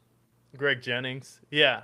So it's like you go through all of these. I'm like, I don't know if a quarterback has made a Super Bowl with less help in NFL history than Drake May. And a lot of people give Drake May like a lot of grief because he doesn't have the best numbers of a quarterback in the playoffs, even though he has better numbers than Tom Brady when he first made the Super Bowl. But it's like, well, what exactly do you want him to do when he has no one on his team who can get separation? Yeah, I'm really trying to draw like who had like especially over the last 25 years. I know the Chiefs team post Tyreek Hill, it was pretty much just Travis Kelsey. Like I would say like last year's Chiefs team, you have like old Travis Kelsey, you have Juju, you have MVS, you have a lot of guys who are like journeymen, but aren't quite what they were. Travis Kelsey specifically looked like he took a step back. But I can't really think of another Super Bowl winner that's going to have less of an offensive talent. You have Travion Henderson, who I think is going to be a stud in this league. Could be in that Offensive Player of the Year conversation eventually, but he's not quite there. Stephon Diggs is not the same Stephon Diggs he was 2 years ago, 3 years ago. Hunter Henry's older. So really, it's like, it's not really, yeah, I would compare the Patriots. This might be the best team that has been carried to a Super Bowl with their offense than what we've seen in years past, probably ever before. Yeah. So you think this game is going to be 20-17 Patriots win this one? Yeah, and I think they win, whether it's a game-winning field goal or it's just they just maintain the storm. I do think the Patriots win 2017. Yeah. 67% of the time, the team that scores first wins the Super Bowl. I think it'll be tough. However, Mike McDonald, that stat of him not allowing points in the fourth quarter is definitely big for me. And then the fact that you have someone like JSN who can just go out there, break the game open, I think is going to be huge for Seattle just with how much firepower they have on offense. So I think the Patriots put up a good fight. Their defense keeps them in it, but I will go with Seattle in this one. I do have a really strong feeling that the Patriots can win this one, but I'm going to be honest. This pick is just me bracing for the fall in this one. So I do think Seattle will win this game, or at least they should win this one. They're a better team from top to bottom overall, but this is like one of the rare Super Bowls where you can kind of just sit back, enjoy the game, not have too strong a feeling who wins it. I know a lot of people don't want to see the Patriots win it, but if the Patriots Fair. do, this would probably be the biggest coaching accomplishment of all time. Ever. 4-13 back-to-back years to being 14-3 and winning the Super Bowl overnight. I think that's absolutely the greatest coaching accomplishment. He should get Coach of the Year. I think that should be a unanimous choice at this point with what he's done. Although there have been great coaches, but I just have a feeling it's the Patriots. I just have a hunch with all the things that we talked about. Also, we didn't talk about it, but Sam Darnold and his struggles with the Patriots in the past, the team that had him seeing ghosts. Granted, they haven't seen him since Carolina, so they haven't seen the new Sam Darnold, the Minnesota and Seattle Sam Darnold. However, it is a team that he has struggled against mightily over the last pretty much his entire career. So do we see the same thing happening in this game where he struggles against this Patriots defense that has been tough? You have Christian Gonzalez, who's going to be paired up with Jackson Smith and Njigba, who's the best corner in the league, against the best corner, the best wide receiver. Can he contain him? And then their running defense, they've had the best rushing defense all playoffs for the most part. Granted, their opponents haven't had the best running game, but can they contain Kenneth Walker? That's going to be a big key for me. If they can contain Kenneth Walker, I think the rest can be neutralized. But it's going to be tough, and I do think the Seahawks team can give them trouble. I just have a feeling it's the Patriots. I don't know why. They just seem like a team of destiny right now. Whereas Seattle, I do think there were some breaks that went their way that led them to the Super Bowl. Well deserving nonetheless. Yeah, no, they're well deserving. The Patriots definitely had a lot of breaks that led them to the Super Bowl, like Bo Nix getting injured, not being able to make those scrambling plays in the AFC. But yeah, the thing with the Seattle Seahawks is going to be, what is Mike Vrabel going to take away from Seattle? Is he going to take away Kenneth Walker and then make Sam Darnold beat him? Because we had some plays where, Christian Gonzalez fell asleep versus the Denver Broncos, where Marvin Mims got that big play on him, but it kind of just seemed like he wasn't playing off of him enough, and then he let him get by. So that was one of those plays where it's like you shake your head, and then you get the touchdown to Cortland Sutton. And if you're able to take away Kenneth Walker and then force Sam Darnold into a game where he has to throw it 50 times, that's probably your ideal scenario for the New England Patriots. And then on the flip side, it's just, is New England going to be able to score enough? And I think for them to score enough, you're going to have to keep this game under 24 points for the Seattle Seahawks, because I think Drake May will be able to make plays with his legs, but you do have Witherspoon out there. You have Reek Woolen at corner, and now you have Amenahu at safety, who's been playing really well. The other thing, though, for Seattle is they have shown, especially versus the Rams, that you can run the ball against them. So I think that would be the Patriots' best bet. And if we do see the Patriots' offense explode, I could see like someone like Travion Henderson, who's been really quiet throughout the playoffs, having a massive breakout game where you have to see some big plays from him, because he's been pretty quiet. And then typically, if a team like the Patriots is going to win the Super Bowl, you'll see someone like Travion Henderson go ballistic. Like the Philadelphia Eagles had like Darren Sproles, people like Boston Scott like step up pretty big for them, who you don't expect. Yeah, absolutely. I think Trevion Henderson, he's a guy, there's not a lot of tape on him either. He's a rookie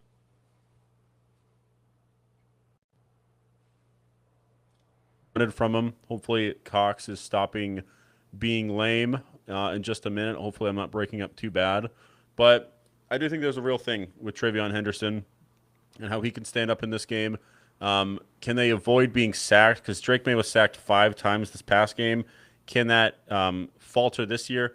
With how good that defensive line is for the Seahawks, if they don't sack Drake May at least 3 times, I think it's a failure. But it's going to have to be a scrappy game. One outcome that I think is funny that people have thrown around the internet, and I'm interested in your reaction to, is what happens if it is 1st and goal and there's 26 seconds left and they're on the 1-yard line, and they have the choice to either throw it or pass it, and they decide to run it with Kenneth Walker.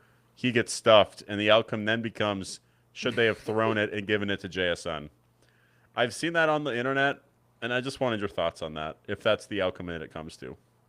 Yeah, I think that should be the outcome, because it shows that, well, you may think you have the right play in mind that you should do at the time. At the end of the day, you're not an NFL coach. And sometimes a player on defense just makes a really good play, when Seattle drew up a solid play. But the difference is you don't have beast mode, and Sam Darnold to JSN isn't a guarantee. But I think it would definitely be poetic if that's how this game ended. Like, I'm just thinking, like, what if it ends with a Kenneth Walker fumble on the goal line, and the Patriots recover it, and it happens to be a guy whose last name is Butler, and the Patriots win because of a fumble on the goal line, but it's running the ball this time? For me, if I'm talking about NFL storylines that are going to live in infamy forever, we talk about that infamous play for the Seahawks. We've been talking about it the last 10 years. So imagine if the same stakes happen again. They're in the same exact circumstance. They run the ball, and then it fumbles. For me, that would be poetic. That would be a poetic finish to the Super Bowl. And it would go down as one of the greatest Super Bowls of all time. Easily. Oh, for sure. And then, yeah, I could definitely see this being the game where the Seattle Seahawks kind of miss Zach Charbonnet a little bit because I think we've seen quarterbacks go from the conference championship to the Super Bowl stage, and then it's just a completely different game.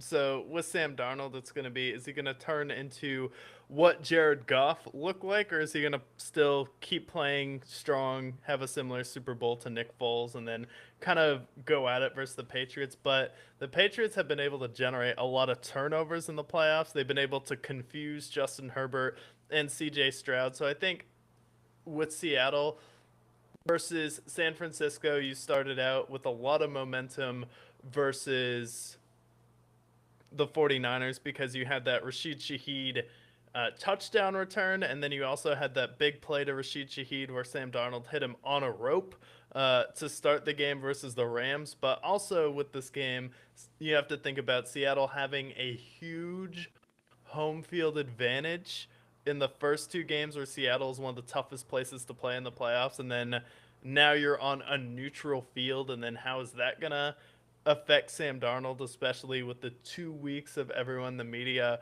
focusing on him with who he's been, and then also, what was that stat you sent me about East Coast quarterbacks going to the West Coast for the Super Bowl?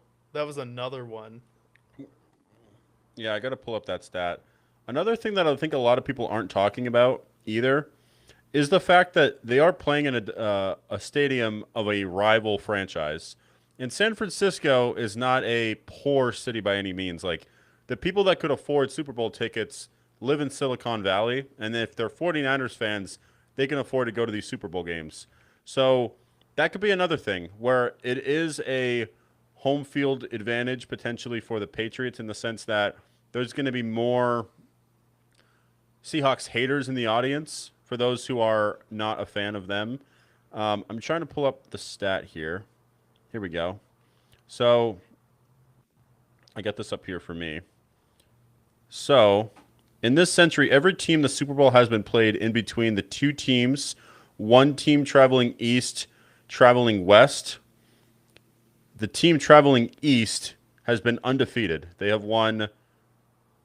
They're 8-0 when there's an east team going west for the Super Bowl.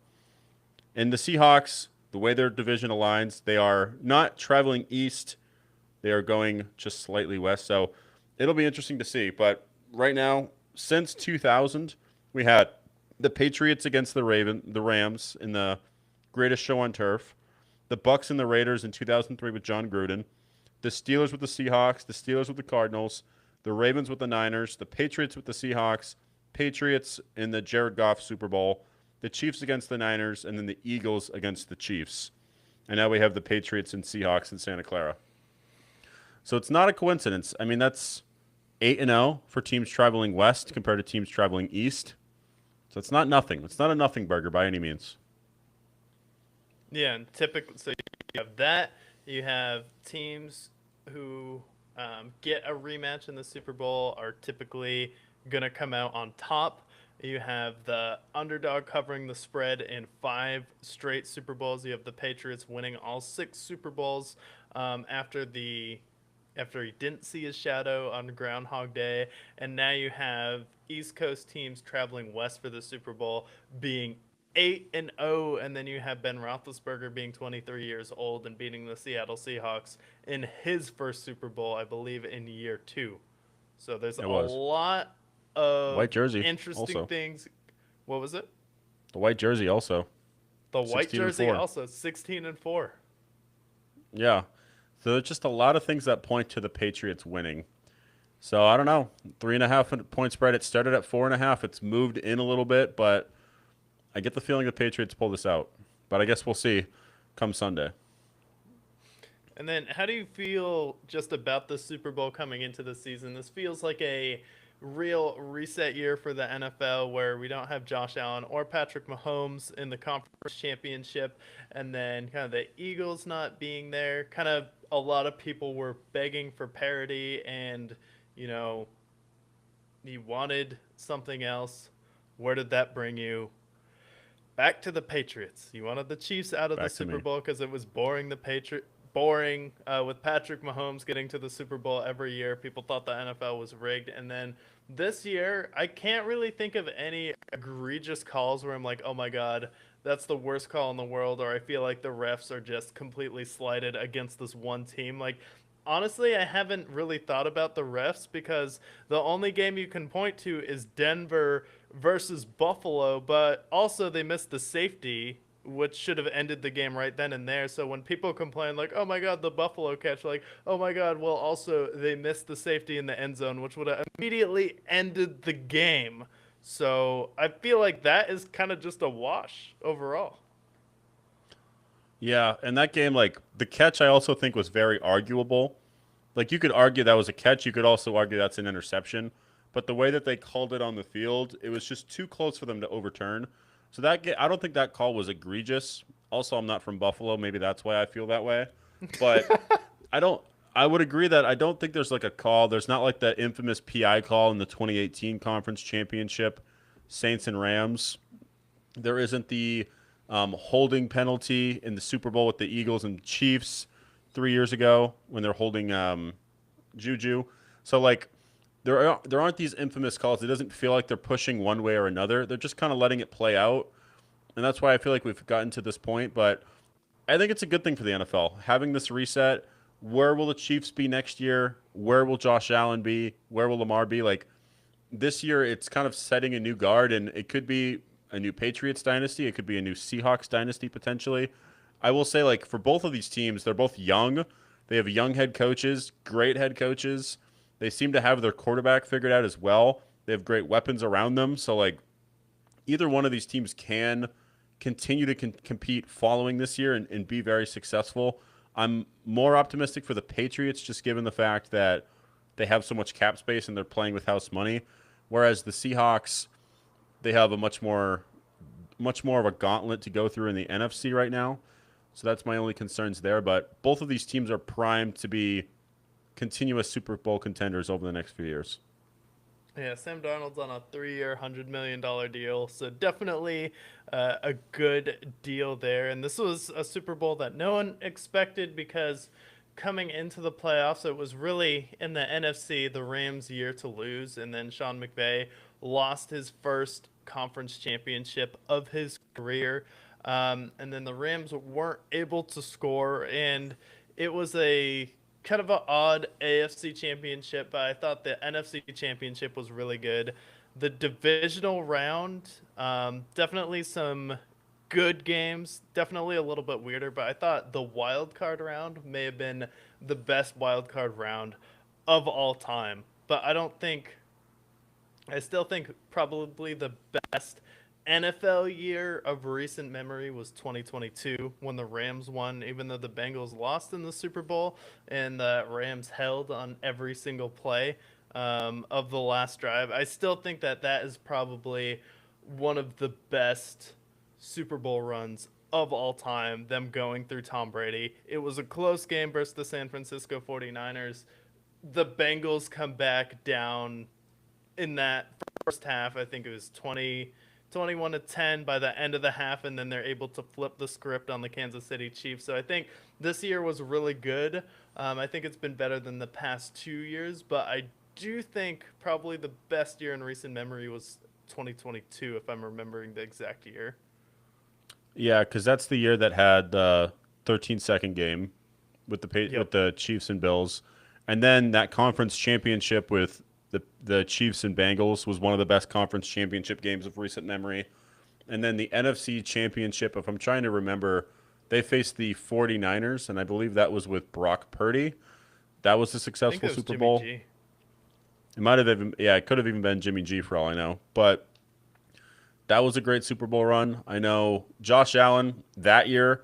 If there's any year you want to point to Josh Allen being robbed, it was that game. 13 seconds, he played a perfect game for the most part. Went toe to toe with Mahomes. 13 seconds, they blew it. But that was a great run. I would also shout out the 2021 year with Brady.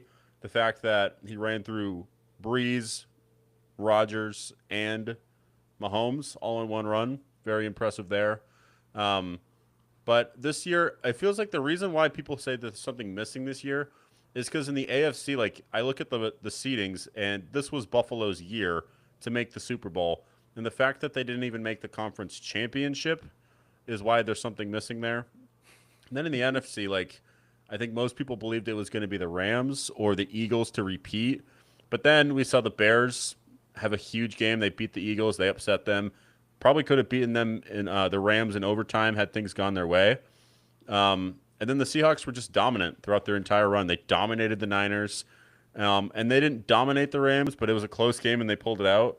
So they played well there. But it was just kind of a strange playoff year this year. But I don't think by any means it was a bad year. There was just a lot more blowouts than you would have expected in a playoff run, especially in the wild card. Yeah, and then yeah, the Bills were like, "Well, we would have won in the conference championship." Yeah, the only issue is you weren't playing in that game. And one of the Yeah. teams that beat you played the game before, but to quote Tony Romo in the Jaguars and Bills game, "Well, Jim, the team who wins this game has a real shot at winning the Super Bowl." Yep. Yep. Yep, Well, Tony. And it also, was like hyped up as their year. another thing that people aren't thinking about though with Buffalo is like if they had won that game, they would have gone to New England in a blizzard. They would have had 10 to deal with inches of snow. 24 inches of snow. They got so much snow at Gillette. They would have 24 literally been. inches. They got 2 feet of snow in Foxborough, and they played that game. So it would have been a classic snow game. Josh Allen probably would have fumbled a few times. He would have thrown some picks, and maybe the Buffalo Bills win that game. Maybe they don't. We'll never know because it didn't happen. But like, people are just assuming that Buffalo would have gone on to beat the Patriots. But like, a snow game with 2 feet of snow in New England in a cold weather climate, it's not a guarantee. And I think the Patriots still would have beaten the Buffalo Bills there. So I guess we'll never know. But we can argue at it at sports bars for the next 20 years if we want. Yeah, and it felt like at the end of the Bills season, the refs were trying to help them a little bit too, especially that Patriots game. There were some calls in that game where I'm like, okay, the Bills got that call, but then the Patriots receiver gets murdered and nothing happens. Okay. Like definitely that of all the teams that felt like they got a favorable whistle from the refs all year, it felt like it was the Buffalo Bills and they tried to get them across the finish line in Denver, and it's like the refs just gave up and they're like, "You know what? I feel like Denver deserves to win this game more." And it's like the refs literally gave up on the Bills, where I feel like they were the only team where I saw the refs actually trying to help them win games at the end of the year. And it was hyped up as their year to get to the Super Bowl and win it. But I definitely don't think they would have beaten Seattle. And the thing of it, too, is you have four turnovers versus Denver, but you also have one of the best offensive lines in the league, and James Cook was the number one rusher in the league. So it's like, okay, now it's we need to get Josh Allen a number one receiver, but if we get him a number one receiver, we're not going to have enough money to pay James Cook. It's like, or we're not going to have enough money to have a top defense. And the thing that people forget with teams that make the Super Bowl is their quarterbacks don't make the most money possible. And it's like that's the through line through most of the Super Bowls is you have never had a quarterback who's making the top five money in the NFL go to and win a Super Bowl. That's why people say like, "Oh, Dak needs help." Well, Dak's not going to get help because he's making top dollar as a kind of, number 12, number 11 or top 6 quarterback on his best day in the NFL, and you're never going to have the help he needs to win a Super Bowl if he's making that much money. And that's the reality with most of these quarterbacks where the reason why Tom Brady got to 6 Super Bowls is because he took a pay cut and because he was able to prioritize winning. And not every quarterback is going to be able to do that. So it's like with the Joe Burrows of the world, the even Patrick Mahomes, they're going to have trouble getting him some help. Josh Allen making top dollar in the NFL. The thing that people forget is if your quarterback is taking max money, you're just not going to make a Super Bowl because your team will never be good enough. So you can't say, "Oh, he needs more help." It's like, okay, then he needs to take a pay cut. You either prioritize winning or you don't because you're making hundreds of millions of dollars. You make the right investment. you'll be able to make generational wealth. And I'm not going to fault someone for taking the most amount of money possible, but you're also not going to win. So you kind of have to make the decision what's going to be most important for you. And the coincidence with the Patriots and the Seattle Seahawks this year is Drake May is still in his rookie contract, and Sam Darnold has a really good deal with Seattle where they're not paying him that much money. Yeah, 100%. It's interesting to see what will happen following this game because people like Josh Allen, who wants to win a Super Bowl badly, he's married to a very rich actress now. Does that change his bargaining power? Because I know Brady had Gazelle for most of his negotiations, and that helped him a lot because she was the highest earning model at the time.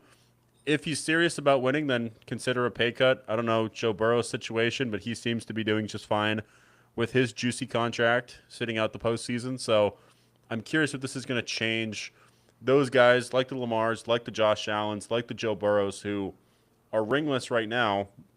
When it comes for negotiations next time, are they going to take a pay cut? Which I don't know if they will, especially with what I've seen.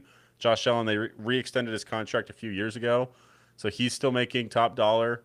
Is he going to take a pay cut? I don't think he will.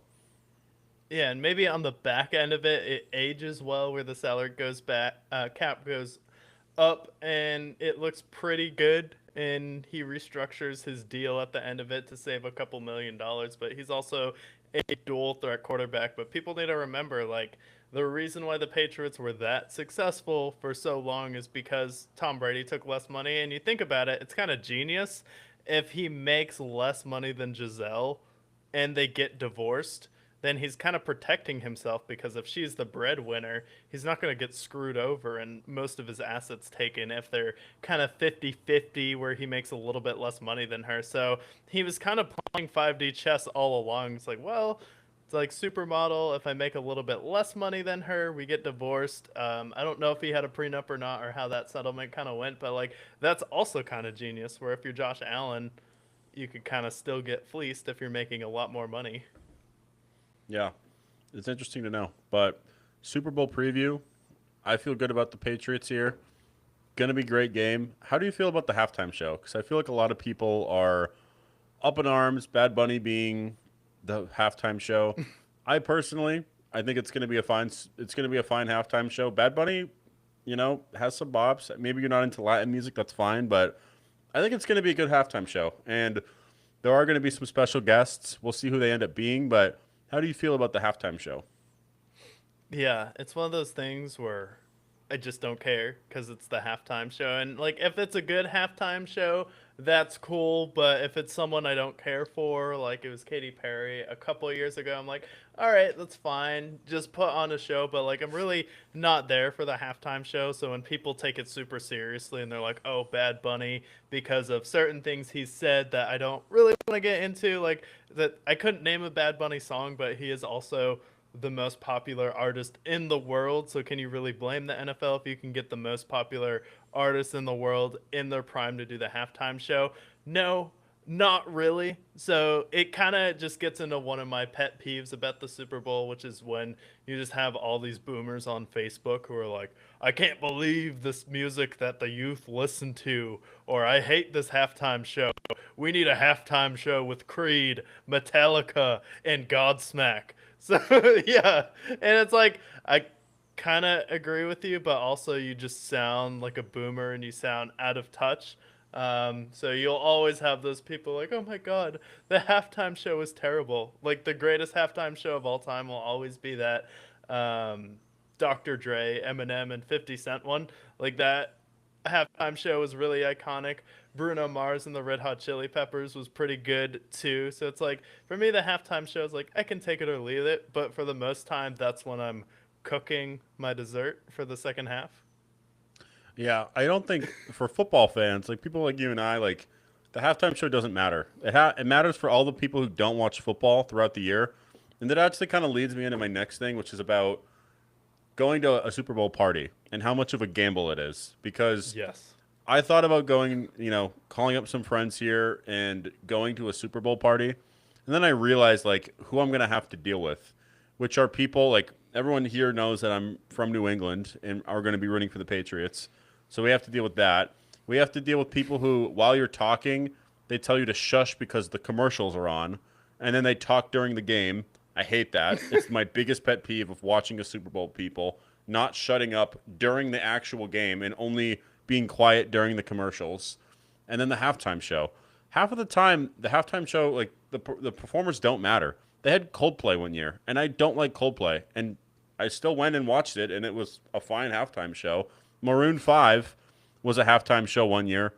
Guess who didn't care when they came on? Me, because you know why? The halftime show it's just an added element to the Super Bowl, but is it You the main love reason I'm payphone going? though. Hey, you know what? Maroon 5 did fine. They had a fine Super Bowl halftime. But at the end of the day, like, I can't really think of a bad halftime show. The closest one I can think to is like Justin Timberlake. He had a pretty rough halftime. Travis Scott was a strange halftime choice. But like other than that, like Forgot about that one. who cares? Nobody cares. The halftime show doesn't matter. If you're gonna go to like you're going to the Super Bowl to watch the Super Bowl, you're not there to watch it. And if the halftime show is gonna be fine. There's gonna be plenty of beautiful women dancing in Santa Clara. Good for them. But it doesn't matter. I don't care. Bad Bunny's gonna be fine. He's a fine artist. They're trying to appeal internationally. And guess who is an international icon? Bad Bunny. Bad Bunny is there's gonna be people tuning in from all over the world because of him. So I'm fine with it.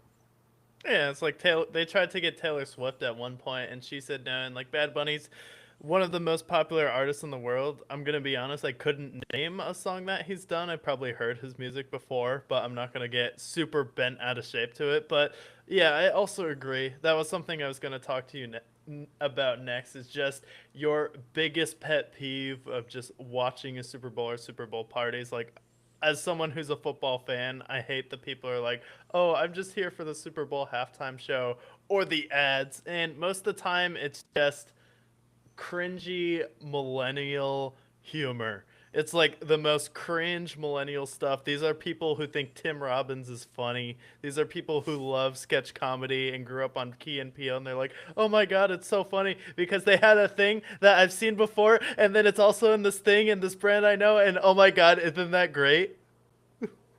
It's so lame. And half of the time the Super Bowl commercials suck. And half of the time the Super Bowl commercials are aired before the Super Bowl. So you're not seeing new ads. You're seeing ads that they premiered in the fucking wild card round. And people are excited about it. You're excited for the Doritos commercial. You're excited for the fucking GoDaddy commercial, the McDonald's or the Budweiser commercials. Like the commercial, why are you excited about propaganda? That's literally what advertisements are. They're convincing you to buy a product. Why are you excited?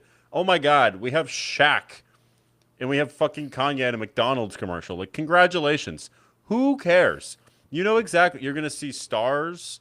You're going to see jokes that they try to catch on and become a meme and probably fail. Who cares? The ads are, if anything, the ads are the worst part of the Super Bowl because it's just all this money. It's all this, oh, let's try to get viral, all this nonsense bullshit. Who cares? Half of the time the ads suck, and there's like one or two commercials I go back to and go, oh, yeah, that was cool. Other times, like I can't think of any Super Bowl commercials from the last 2 years that I'm like, oh my God, incredible. Because I don't care. It's fucking products. It's marketing. Who gives a fuck? Yeah, Truth be told. I like Breaking Bad, and they had Walter White and Jesse, a Popcorners commercial, and then Tuco said that thing he said in the show, and I thought it was really funny.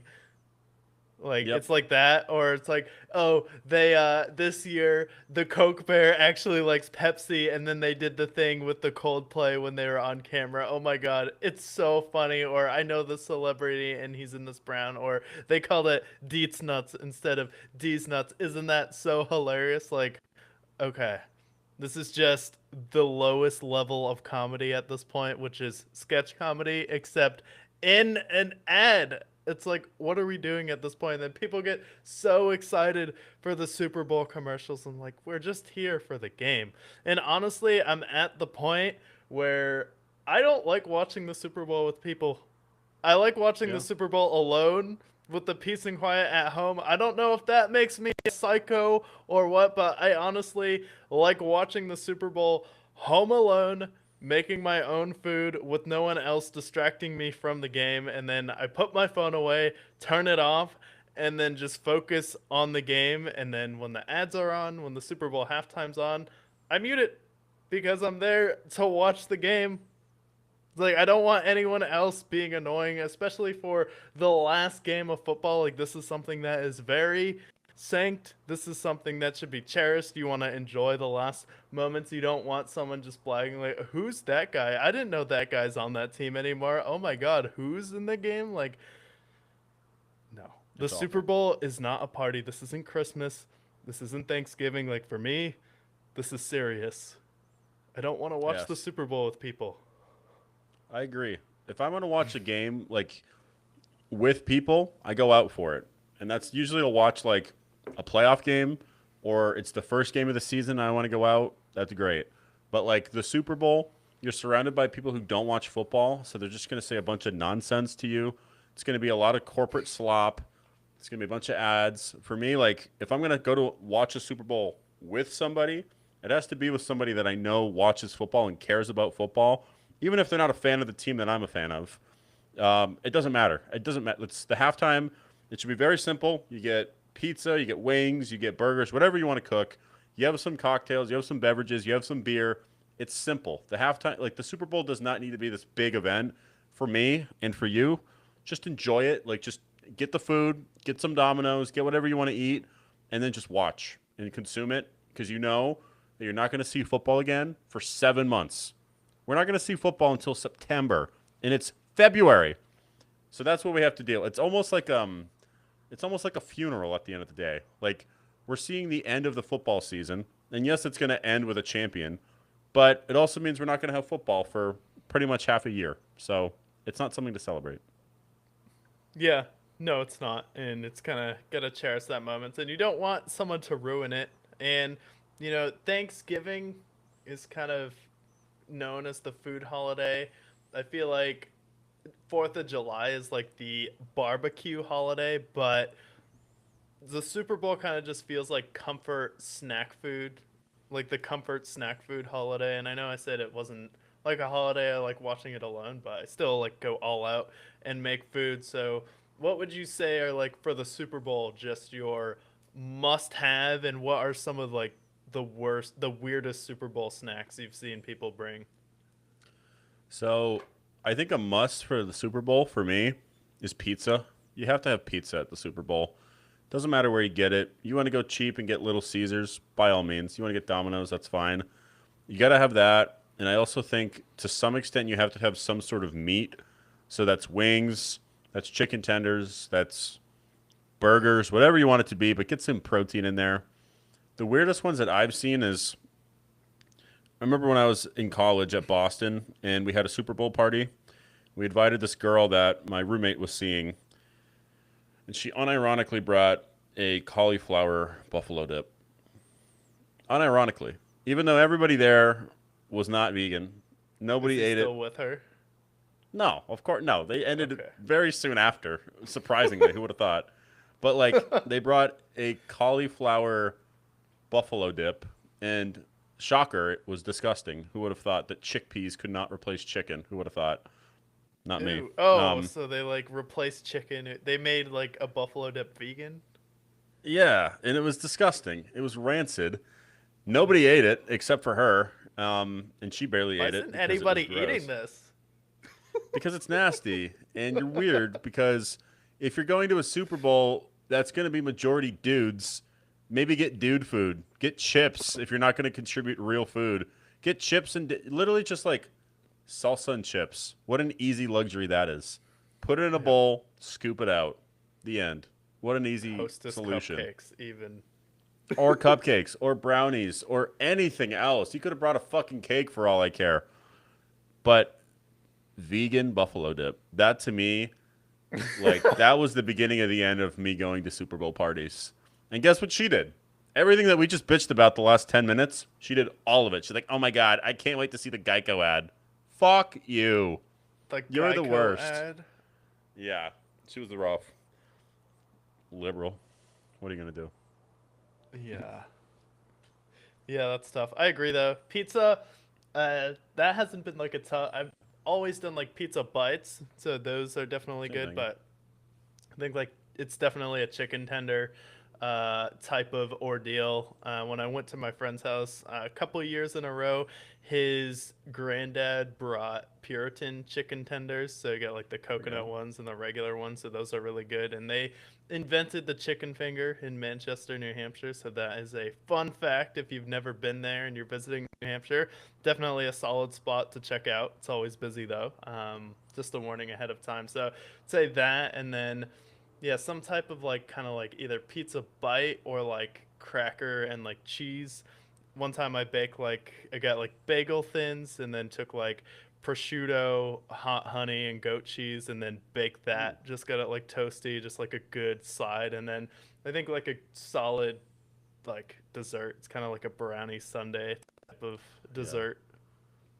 Yeah. You got to have like the wings slash chicken tenders and then the sweets to end it. Usually the sweets are perfect for like second half. End it on a high note.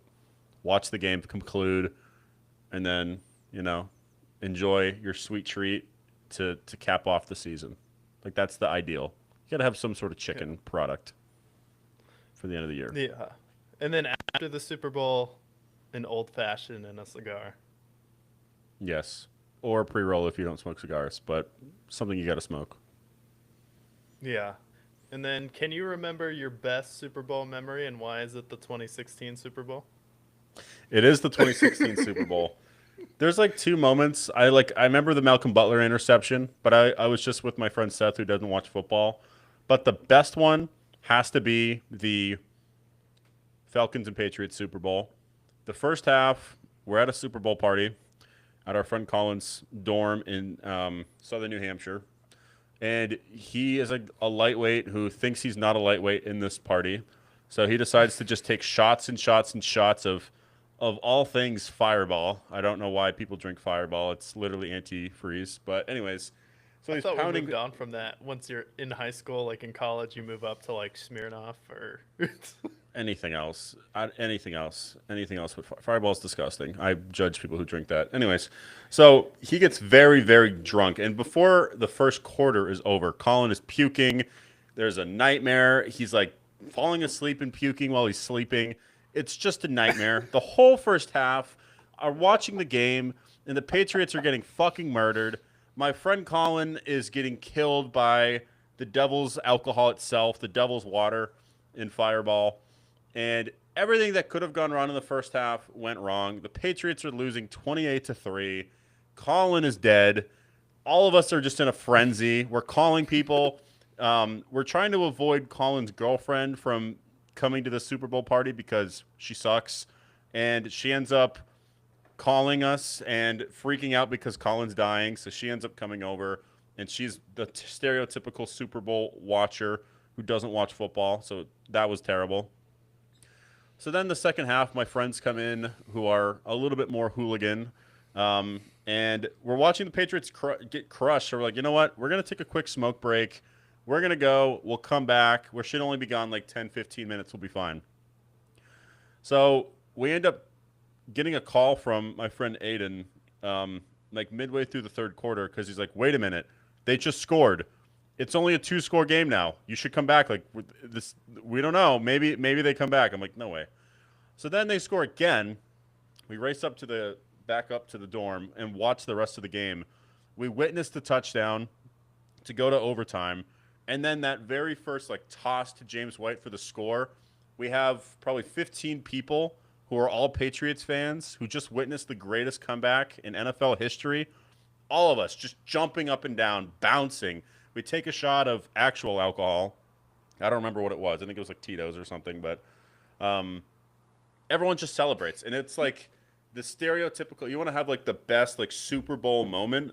It was that Super Bowl for so many reasons. First, because Colin died. And then secondly, watching the comeback live with all of your friends drunk and then witnessing it. That was the best Super Bowl moment for me. Yeah, yeah, definitely have to agree. I was in a room like with a lot of other people as a family friend's house. Everyone was kind of just down the entire first half, and then once they started coming back, and then you have the Edelman catch. There's so many great moments in that game, but everyone was going crazy. That's probably the most ecstatic game. That's probably the greatest Super Bowl. That's easily the greatest Super Bowl comeback of all time. And that's kind of where Tom Brady really cemented himself as the GOAT because he won that Super Bowl. And then his last one he won was probably the most boring Super Bowl of all time in the modern era, at least versus the Rams, where he beat the Rams like 10-3 in that game. So that is kind of the game that cemented him as the GOAT because before that, you have to remember he was tied with Joe Montana with 4 Super Bowls. So there was still an argument there. And then not only did he break the tie with Joe Montana, but he did it with having the greatest comeback in the history of the NFL, which is 28-3, and then it was an overtime game to boot in Matt Ryan's MVP year, so they knock off the MVP as well. So like you have all of that going for it. It's like it's not just that it was a 28-3, but I feel like people also forget is that is what broke the tie with a lot of other great quarterbacks where Tom Brady has 5, which I think is that the most Super Bowls any quarterback has ever won? Because like Bradshaw has 4, Joe Yeah, it Montana was. has 4, and then he does it in this incredible comeback. He ends up winning 6 with the Patriots, and then goes on to win 7 with the Tampa Bay Buccaneers. But that was the one that kind of solidified him as the GOAT. Well, not only that, like yes, that is true that it did make him the GOAT, especially after that game. But also like following that, like that same season, that was the Deflategate saga, where he was suspended. He had to serve out those 4 games. Jacoby Brissett and Jimmy Garoppolo were there. He comes back and he arguably almost wins the MVP that year because he's just on. He's just. I think he was like 28 touchdowns to 2 interceptions in that run, and then goes all the way to the Super Bowl and has that insane comeback. And that's what ultimately put him in that conversation. And then when he beat the Rams in the Super Bowl and had 6, that's when he entered like Michael Jordan, Tiger Woods, Muhammad Ali, like greatest athletes of all time for him. And it became the quintessential, unarguable GOAT. And then to do it again, beat in the Bucks Super Bowl, he became the GOAT of all sports at that point. Yeah. So that is also I feel like that's something that people forget. We're like, yeah, sure, it is a great comeback, but I feel like there's so much more to that Super Bowl than just it being 28-3. 100%. Yeah, it's the Deflategate. It's the GOAT conversation. It's Edelman's catch. It's everything else that plays into it. But that Super Bowl, that's the greatest Super Bowl of all time. It has to be, for all the reasons we mentioned. Yeah, you have Julio Jones, Matt Ryan in that Super Bowl head to head. Definitely agree there. So we've covered every head coaching hire. If you want to check that out, that is about the first 40 minutes of this episode. Then we went through our Super Bowl preview. You have the Patriots. I have the Seahawks in this one, kind of just to break the fall there. And then we kind of went over Super Bowl things that annoy us. Went over some key core memories as far as the Super Bowl as well. A lot of great stuff in there, but what have you been watching or listening to this week? Yeah, so I decided to rewatch Gone Baby Gone, which was the first director performance of Ben Affleck. Um, and it's Casey Affleck. Essentially, he's trying to find a missing child. It's set in Dorchester, Massachusetts. Um, and essentially, yeah, it's Casey Affleck. He's got Morgan Freeman as the sheriff. Ed Harris is in there. Amy Ryan plays there as well. But it's the directorial debut of Ben Affleck. And honestly, Ben Affleck is a very underrated director, in my opinion. He's made a lot of good movies. He doesn't have a huge catalog, but the movies he has made has been very good. The Town, Argo, Gone Girl. There's a few other ones to shout out, but first one, it's based off of a Dennis Lehane book, but I remember watching it as a kid and really liking it. And this one, it did get some buzz. It won some awards. I don't know if it won an Oscar, but I think they got some nominations. But my only grievance with this movie, and maybe it's because I'm from the area, but the Boston accents in this are very forced. You can tell the people who are directing in this movie who are from New England and who are not. Casey Affleck is from Manchester by the Sea area, so he has the accent and he's from the Boston area. But like they have like Ed Michelle Harris. Monaghan, not a Boston regular, very thick, bad Boston accent. Morgan Freeman doesn't really try to be, which is good, but all the other accents outside of Casey Affleck are just what I would consider outside of New England Boston accents, which are maybe the cringiest accents you can ask for. That is the only movie. That's the only thing I can really slight on this movie. Is just the Boston accent kind of takes me out of it at certain points because it's such a bad accent that people are faking. So that's probably my only grievance. But otherwise, great movie. Definitely recommend. And especially if you're a Ben Affleck fan, I would suggest it as well. Yeah, no, I like Ben Affleck as a director a lot. I've seen this movie twice, and both times I watched it, I thought this was a really good movie, especially for a directorial debut. This movie was definitely really solid. I kind of am a little bit foggy on the plot, but I remember both times watching it. I really liked it a lot. But yeah, the Boston accent is tricky because it's very distinct and memorable, but I feel like it's one of the hardest accents to pull off. Where like British, French, like that's pretty easy. Midwestern, hey, how are ya? Like that's pretty good. Where Boston, I feel like that's one of the accents that kind of gets cartoonish, and then also people trying to do Southern accents sometimes they just try and make them sound too stupid. At the end of the day, but like Boston is a very specific type of accent where it sounds angry, but it's not necessarily angry. Where like a lot of people in Boston, they just like sound aggressive. So sometimes it's tough to really get that tone. Where like New York is, I feel like a little bit more subtle. Yeah, I would agree. Also, like when people think of Boston accents, they think of like Goodwill Hunting and Ted, and then probably movies like this. Like those are the things they draw from.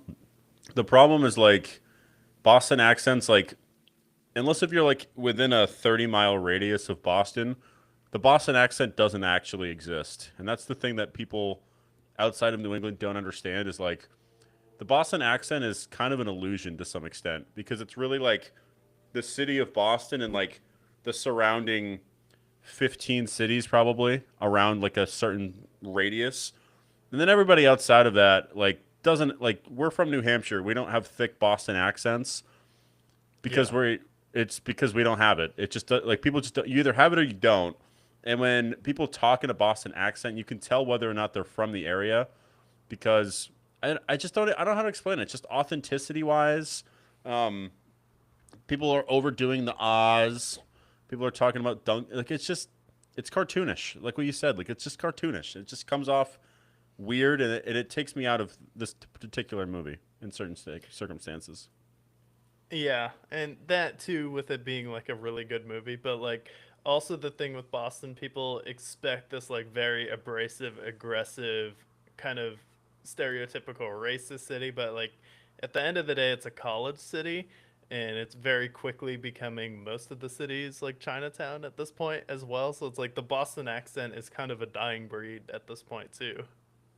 Yeah, agreed. And I think a lot of people, even like outside of that little region I talked about, want to have the Boston accent really bad, but they just don't. So then they try to have the accent. And if you're like within reach, like I could probably have a Boston accent if I tried successfully, but I was like an hour from Boston.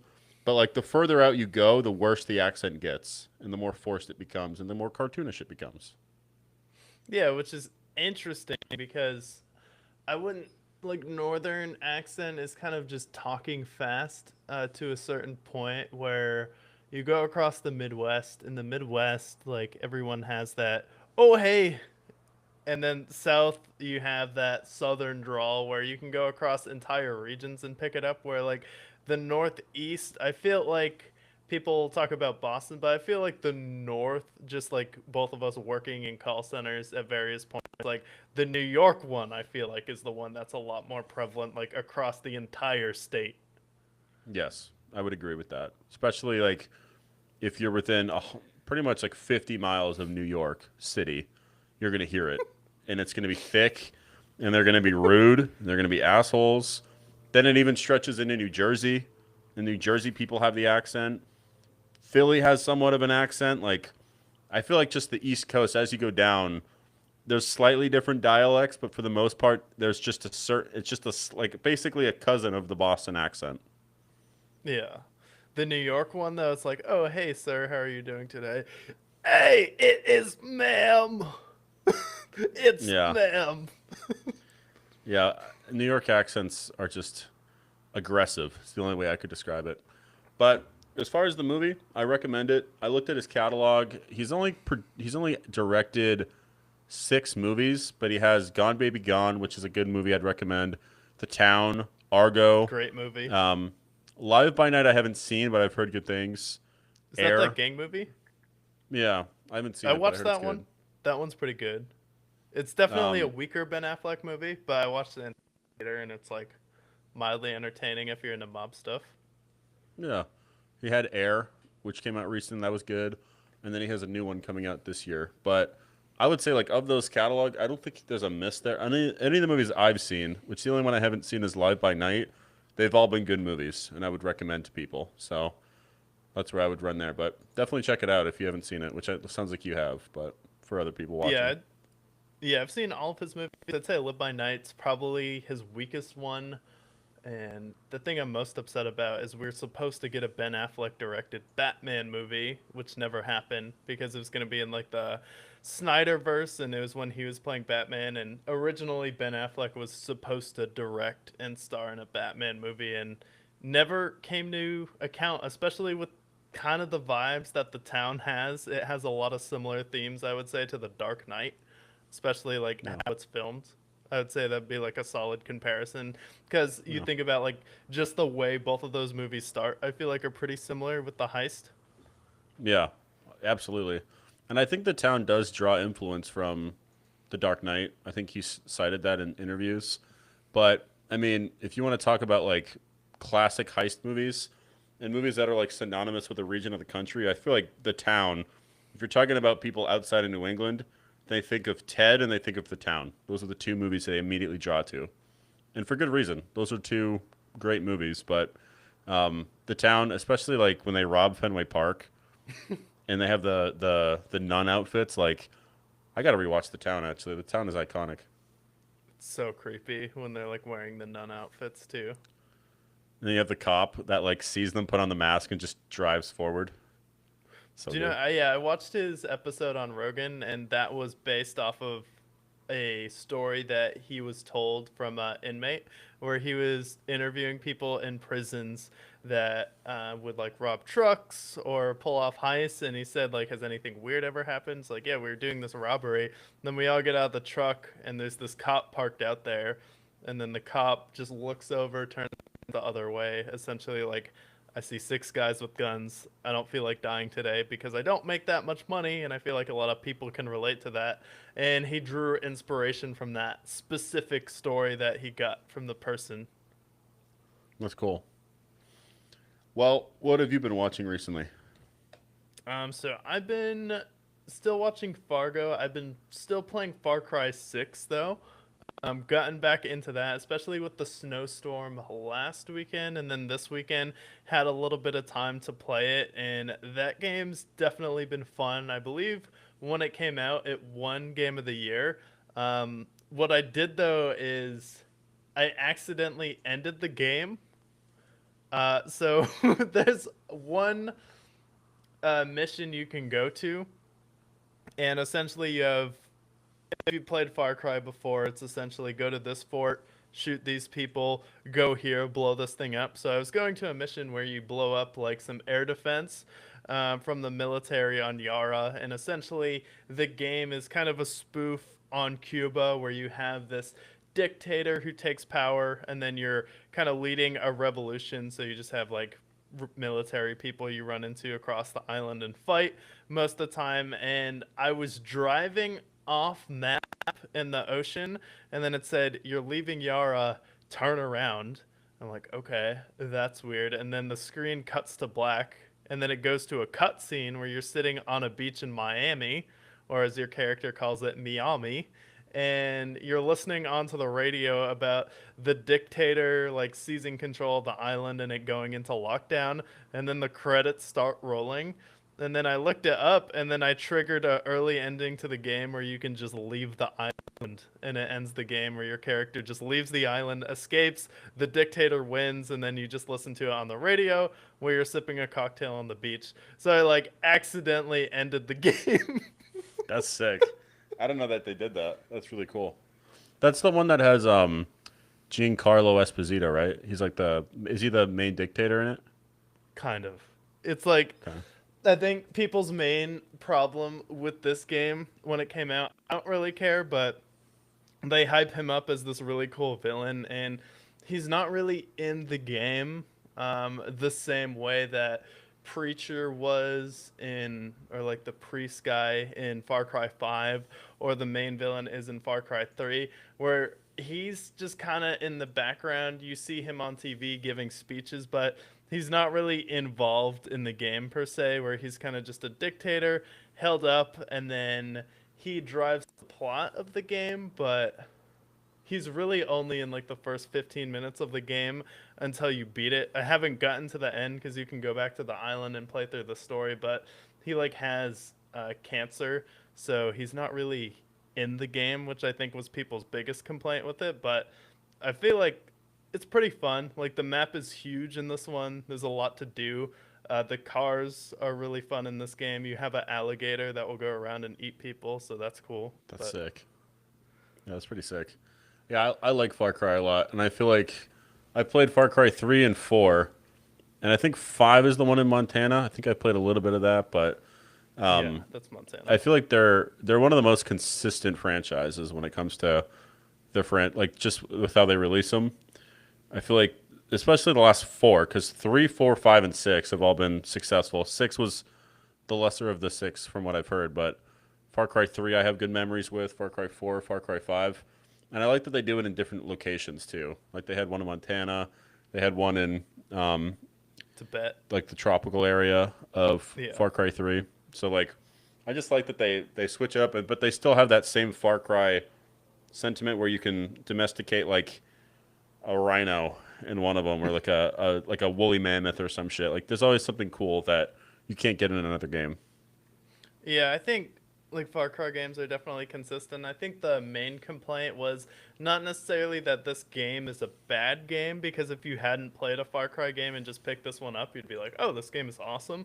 But if you are going through and you're like a YouTuber and you're like, "Let me play Far Cry 3, 4, 5, and 6 all in a row," you're definitely going to kind of get that game fatigue, where this one definitely feels like they remade Far Cry 3 because it takes place in Cuba, where Far Cry 3 is also in a tropical area, and it's kind of it's like supposed to be in like Indonesia or one of those islands. So I think people just say there's like a little bit of fatigue that sets in because it feels like kind of the same stuff in a different island. But I will say it is, if they are trying to remake 3, a really good remake where there's a lot of stuff to do, but the story is kind of just like, I don't really care about it. I'm kind of just there to mess around, get new guns, drive around Fuck cars, around. and then shoot people. But it's definitely one of the more competitive ones, because in this one, you have like different types of people that you fight against. So you have people who are like armored, and then you just have like regular soldiers. So you have to pick which ammo that you're going to use,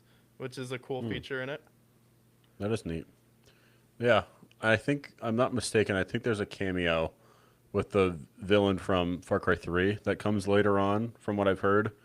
So something to keep an eye on with Voss. I know Voss makes an appearance. I'm pretty sure, but it's a great franchise. I've been playing Arc Raiders. I don't know if you've been hearing about Arc Raiders, but it's been I fun. have, yeah. It's essentially like a Fallout meets like an extraction shooter. So you're like looting and you're trying to bring it back to the extraction, and whatever you keep, you can bring into your next loadout.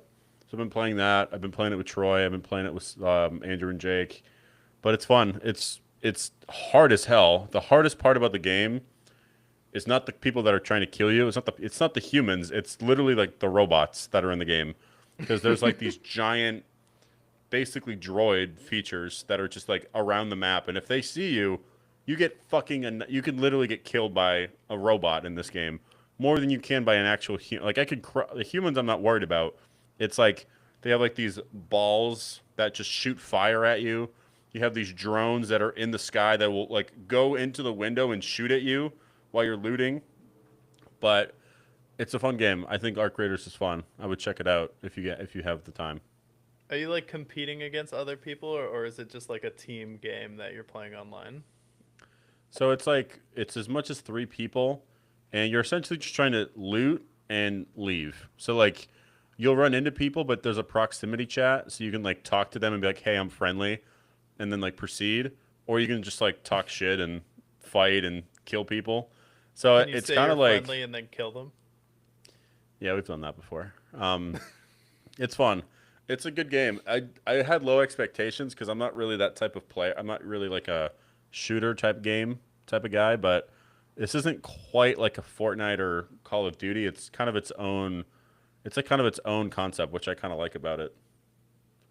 Yeah, I've heard some good things about this. I think I heard like Bradley Martin talking about this game before on his podcast, It's but getting pretty been hearing a popular. lot about it. Yeah, it's. I can't compare it to Fortnite necessarily because it's a totally different game, but I feel like the popularity is slowly rising, and I feel like this is probably going to be the game of 2026. Yeah, where it's kind of just gonna take. Is it gonna be a game that's gonna have seasons, or it's just kind of gonna be like GTA 5 was Uh, online? I don't know. I don't think it's going to be like Fortnite popularity, but I do think it's going to have its wave where it's the most popular game, and that's kind of what it is in right now.